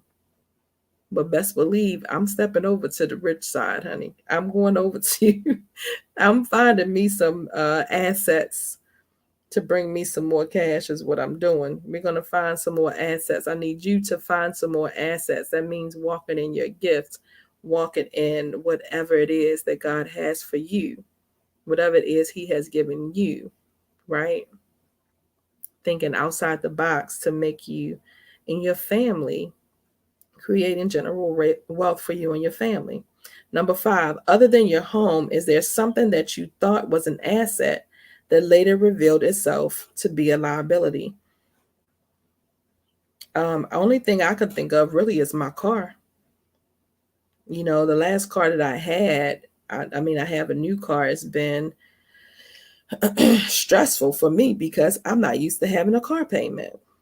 And so anything taking money out of your pocket is described as a liability. And so right now, having a car payment, paying my insurance, I was paying $900 a month when I first got that car last June. I was paying $900 a month. Why? Because my credit isn't the best, right? Wasn't the best at that point. Definitely wasn't the best. It's in the 500s.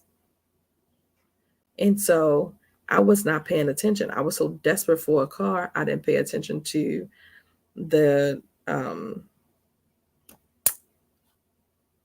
what's the word? The interest rate, right? The interest rate was really high.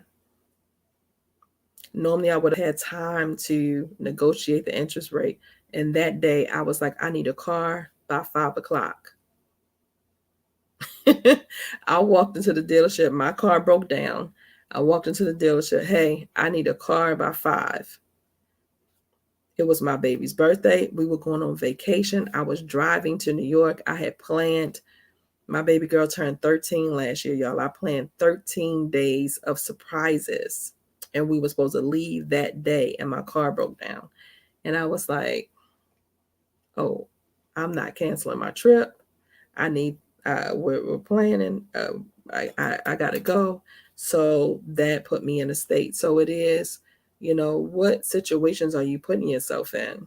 I had to take that one, right? I had to take that one. But what unnecessary situations are you putting yourself in? I can't blame nobody but me for that one. Number 6, would you agree with this statement? What is missing from most people's education is not how to make money, but how to manage money. Why or why not? Would you agree with this statement? What is missing from most people's education is not how to make money, but how to manage money. Why not? I definitely agree with the statement. Just because we're not taught how to manage money. Again, my stepdad sat me down when I was probably 10, 11, and taught me how to balance a checkbook. But I didn't really know the value or see the value in it. I never balanced my checkbook like that. I probably remember 1 or 2 times writing what was coming in and what was coming out. I didn't do it. I didn't understand the value. I remember when I first moved to Texas, I was 16 when I left Baltimore and moved to Texas. I was junior in high school.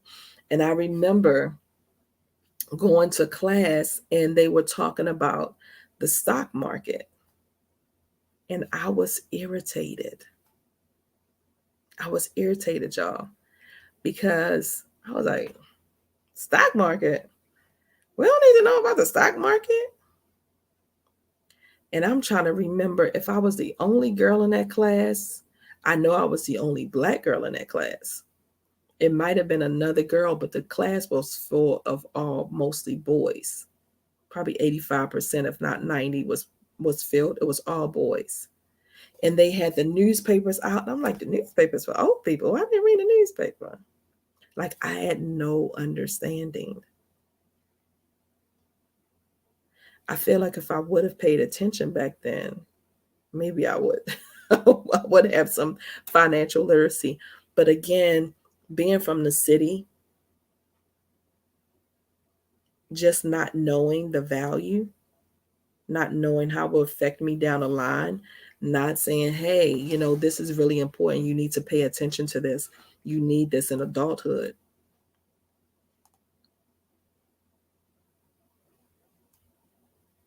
Again, we think financial stuff and accounting and numbers and this type of stuff is boring.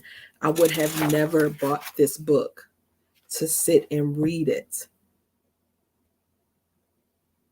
They have something to do with nursing education or something to do with me learning to educate myself.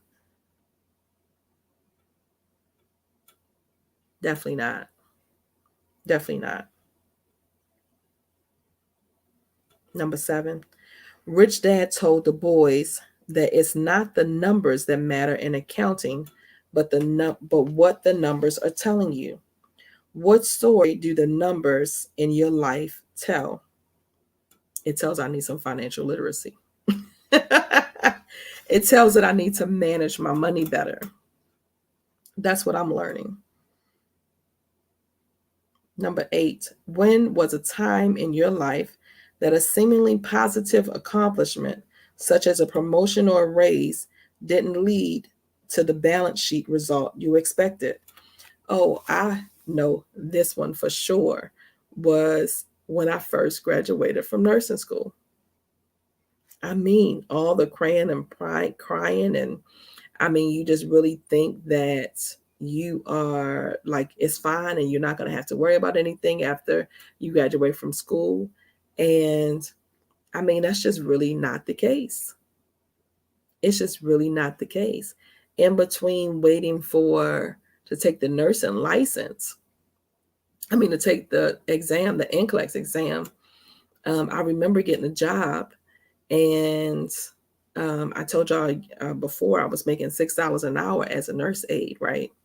And so I remember getting a job, and the job was going to pay me $11 while I was waiting to take the test. And when I passed the test, it was going to pay me $15. And to some people, that might have been, really good money. But in my mind, to think that I wasn't going to have to worry about anything, and I remember getting that first paycheck. At that point, I was living at my mom's house. I had left Texas. I went to school in Texas at Tyler Junior College at TJC, and did the LPN program. And then I went to Baltimore because I was planning to get remarried again. I'll tell that relationship story next week, relationships. But I was planning to get married again. So I was back in Baltimore, and so I'm waiting to take the test. And I was working at it was called Levendale. It's a nursing facility.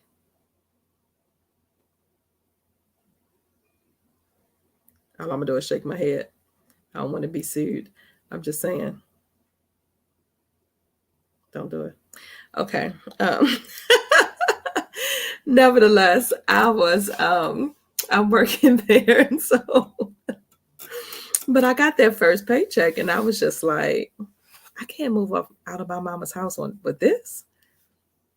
I can't. What? I can't afford an apartment with this. And so it was very frustrating. Excuse me. It was very frustrating to think I had done all of that work and all the praying and crying and stuff. And so I thought, okay, I just need to hurry up and get back in school and get my RN so I can make more money. And when I graduated from RN school, they only offered me $3 more. And I was like, it's in my head, I just thought it'd be $40, $50, like right off the bat.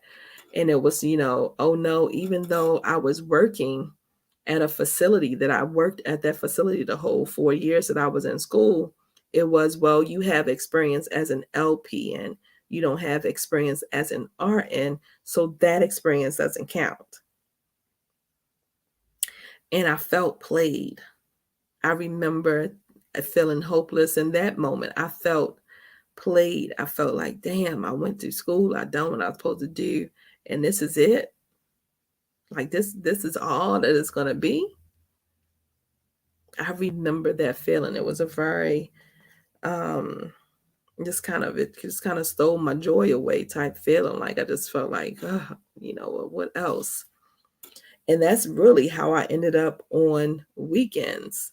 I ended up working weekends, and I ended up working night shift, because when you work on the weekends, they pay you more, and you work on nights, they pay you more, right? So I worked weekend nights and got the extra, and I was in the 20s. And so, that helped. But the game is the game, honey. The rat race is real.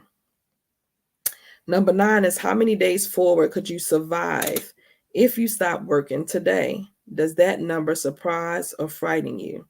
How many days forward could you survive if you start working today? I wouldn't be able to start working today. Because I left my job in November, I've exhausted every little savings, little, whatever I could exhaust.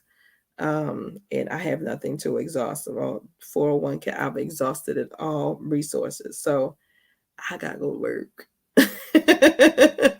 At this point in my life, I gotta go work.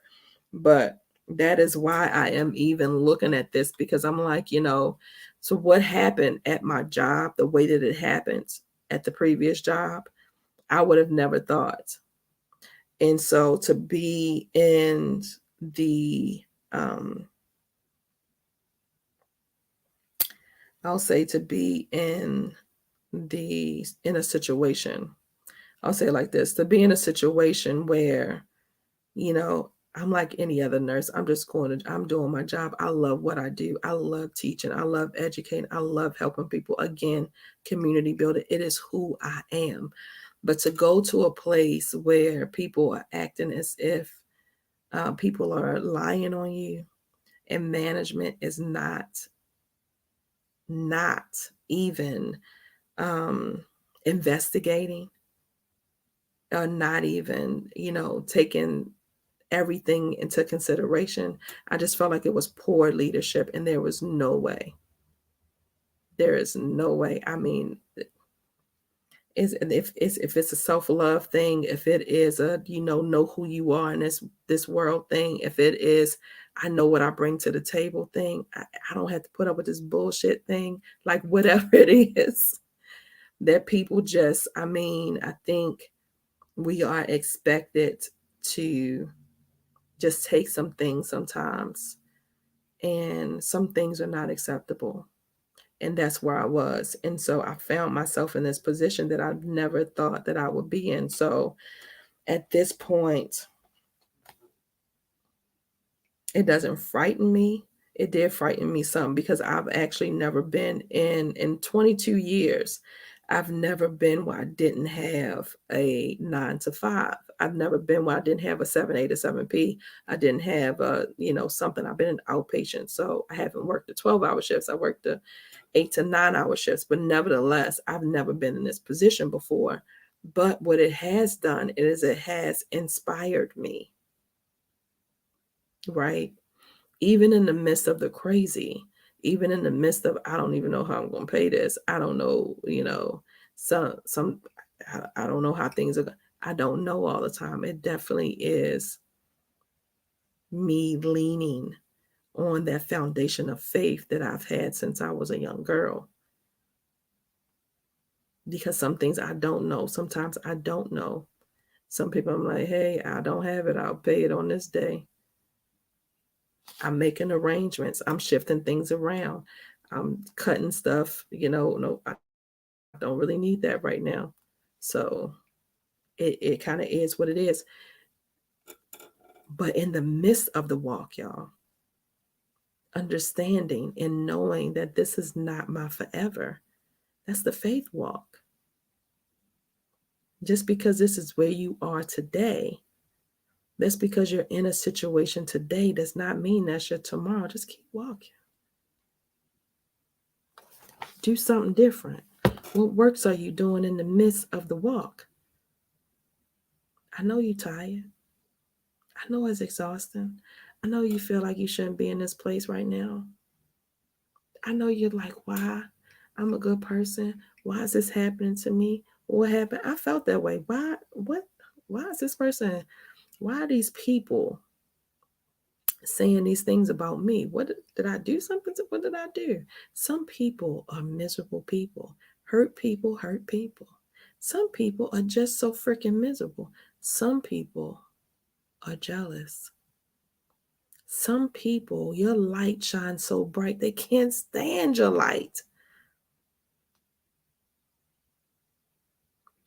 Everybody is not going to like you. Everybody is not going to like your idea. Everybody is not going to co-sign on what you were gifted to do. I used to tell my brother this all the time, because my brother is the type of person that my oldest brother, he would ask, and he was so consumed by what other people thought.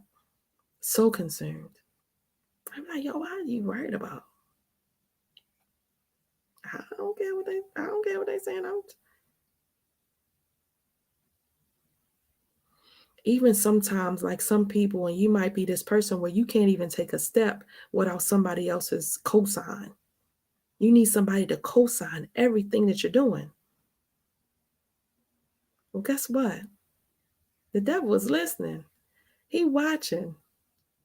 He will use your mom. He'll use your dad. He'll use your best friends. He will use, oh my God, he will use the people that will hurt you into your heart the most, the people that you just wouldn't think to throw you off, to keep you stagnant, to keep you in complacency. We don't belong there. We don't belong there. So I need you to get up off of that thing. Get up off of that thing. The rest of this is he just gives these terms of definition. 401k, the U.S. retirement plan developed by ERISA Act of ERISA Act of 1974, when companies realized they could not provide for retirees' health care. Assets, something that puts money in your pocket with minimum labor. Balance sheet, the lower part of an income statement diagram. So-called, I'm sorry. I know I'm going to eat and drink something after this. I am dry, y'all. So-called because it's supposed to balance assets against liabilities. Cash flow is the cash coming in as an income and cash going out as expenses.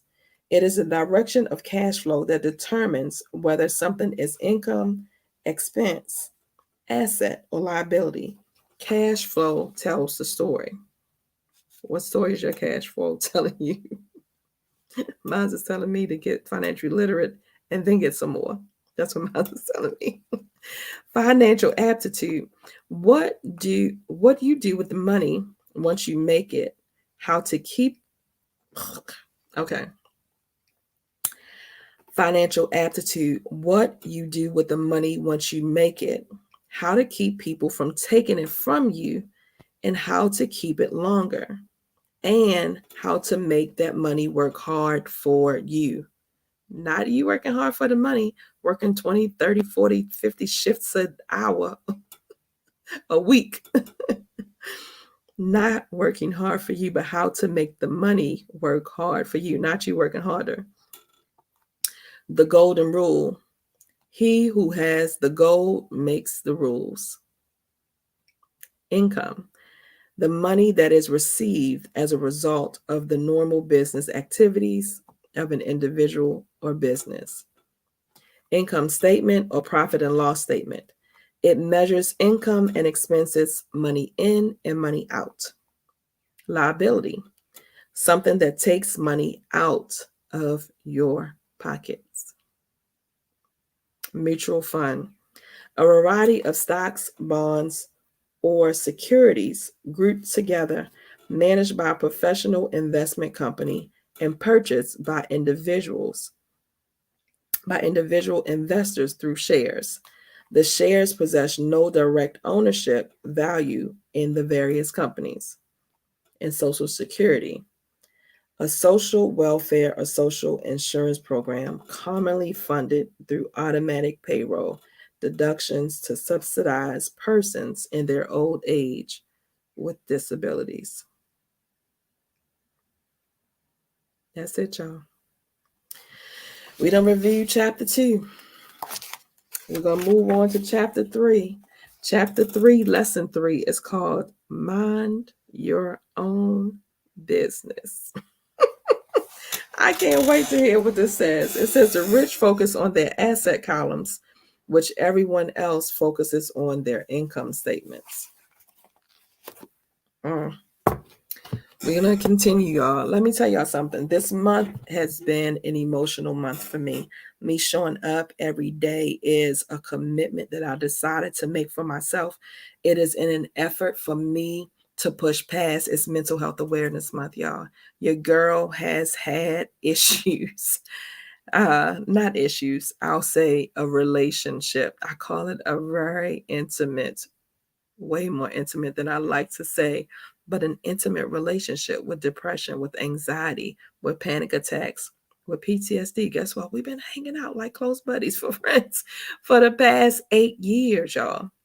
Since my big mom and my dad passed away, I just started this tangle with them, and then it ain't been the same. I ain't been able to get rid of them. I ain't been able to get rid of them, y'all. And so, if you know, like I know, and you're in this mental health space, right? It is understanding that some things are going to happen in your life that you're going to be able to get over with real quick and easy and real quick and fast. It rolls up off you. It's not a big deal. There are going to be some other things that's going to happen. There are going to be some people that pass away in your life, and it just hit a little bit different. So me, knowing my history, when my big mom and my dad passed away, I spent 2 years before I even did anything, because when I went to the doctor the first time, guys, they said, the lady told me, she said, "Oh, you're going through situational depression." So I thought, oh, okay, that makes sense. Your big mom and your dad passed. That was two huge people in your life. That makes sense. It'll pass, she said. So I was waiting for it to pass. I was waiting.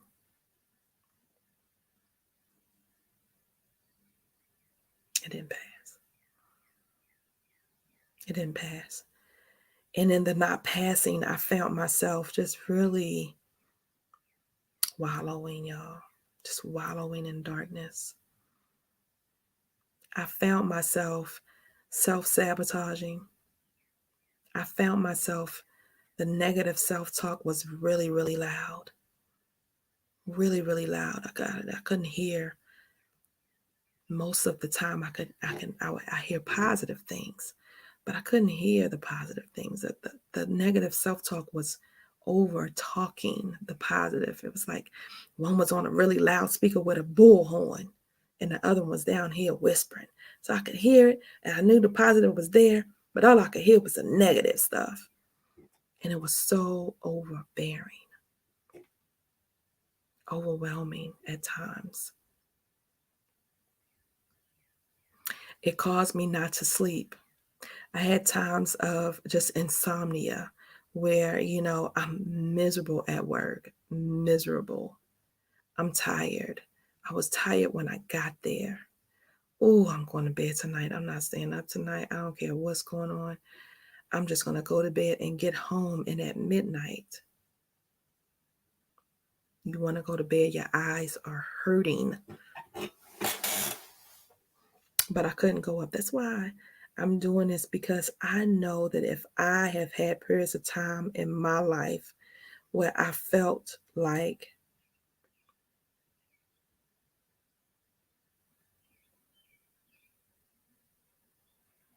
and then I got to a point where I said, you know what? Okay, 2021, because I was started in 2015. Well, 2021 came and I said, okay, I looked at things differently. I had been teaching and putting things together and getting intentional and all of the stuff. And I was riding high, and 2021 came. And by the end of 2021, I got knocked down again. Just when I thought I was getting my wings, I felt like my wings got clipped. In a situation with my family and my family members, I thought,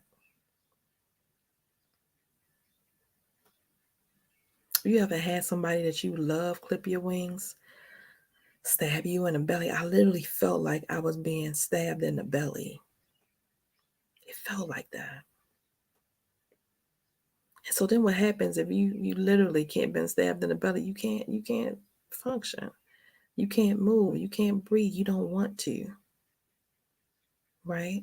when it's coming, things happen from you for certain people that you trust. It's different.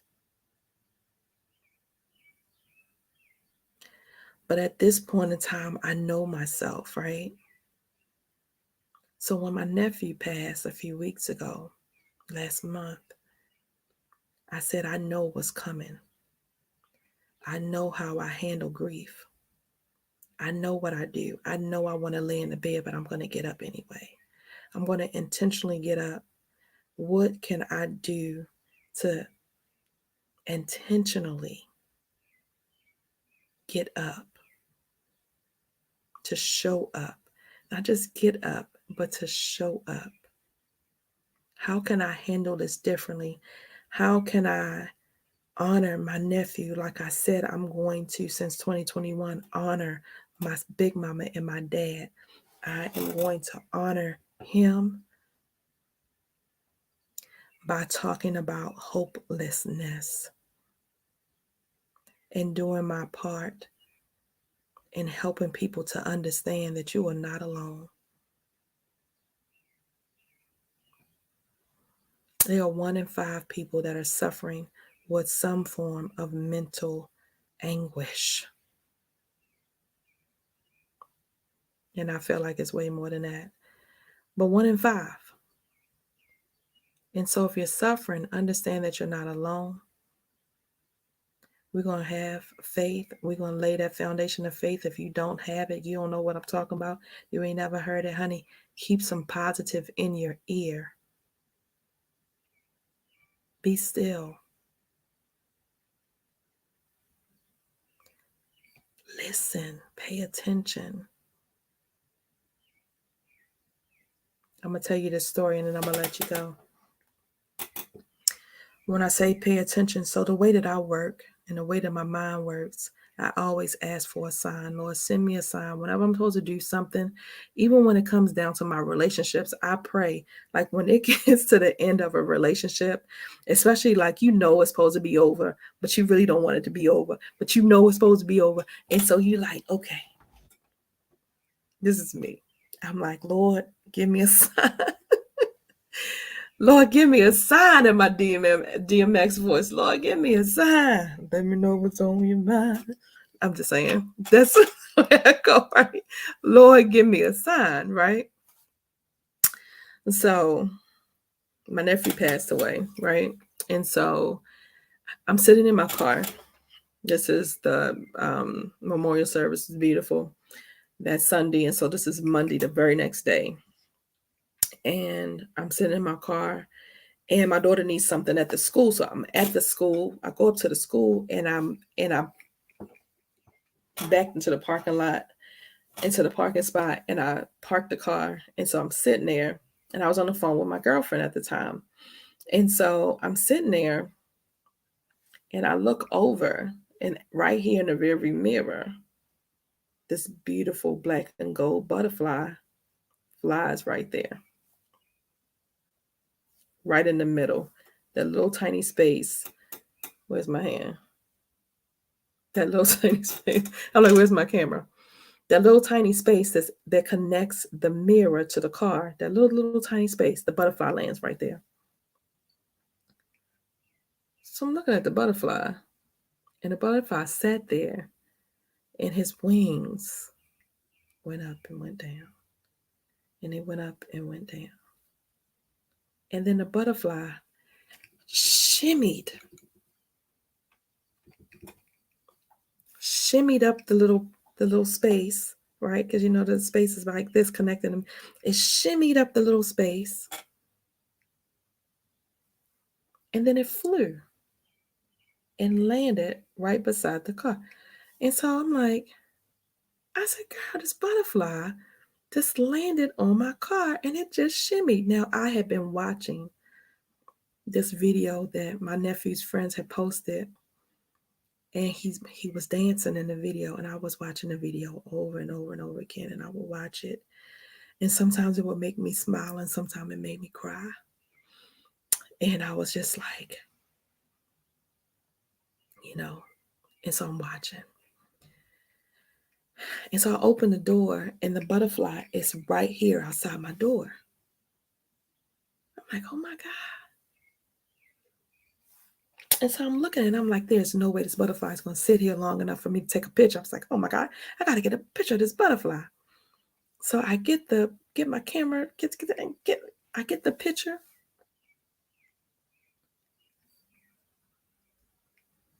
And the butterfly just sitting there. I have never seen anything like it in my life. And so my girlfriend said, that's your nephew. He's sending you a sign. I'm like, wow. I said, Lord, I need these signs. I said, thank you. And so later on, I'm talking to my mom. And I'm telling my mom the story. My mom was like, oh my goodness. She was like, oh my goodness. Oh my goodness. She said that was a black and gold butterfly dancing around Tony's head. That's my brother. Dancing around Tony and Savannah. That's his baby sister. My nephew that passes his baby sister, Savannah. My brother's holding Savannah. My mom says his black and gold butterfly was dancing around their head as they were walking to the car. They're 4 hours away from me, y'all, in Austin. I was like, okay, Lord, thank you. And so I'm saying all that to say that when we slow down and when we pay attention, I know, you know what I mean, you might be in some financial strain.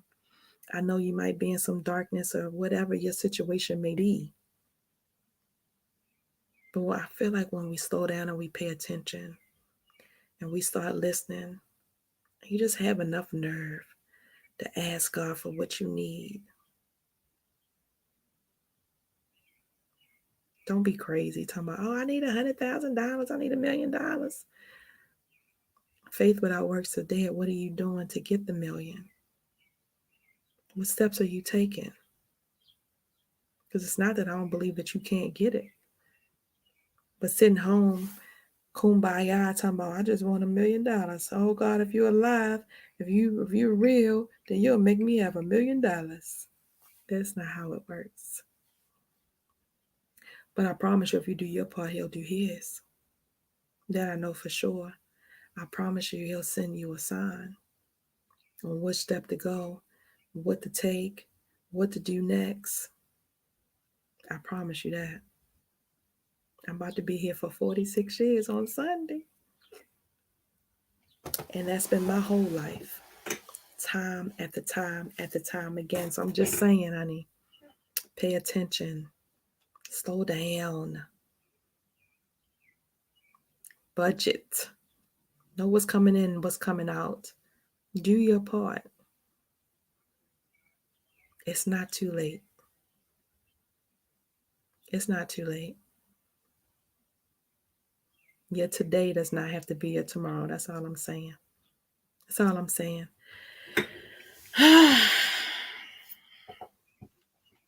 I feel very proud of myself. For 10 days, I have gotten on here and gotten live. Guys, when I tell you I don't want to do it, I didn't want to do it. I didn't want to do it one day. Yesterday, day before I didn't want to do it. I didn't want to do it on the weekend. That's why the whole day had passed. And I knew I had stuff going on, but I'm going to tell you this to be very transparent. It was really because in my spirit, I just didn't want to go live. I just didn't want to do it. Sometimes God has us on assignment for things and we don't even know why. And sometimes you just got to be obedient. This is my obedience season. Whatever God is telling me to do, I'm going to do it. I owe him that much. That's how I feel about it. You ain't got to feel that way about it. It's not about you. That part's not about you. But I'm telling you right now, when you hear those whispers, I'm talking about God don't talk to you.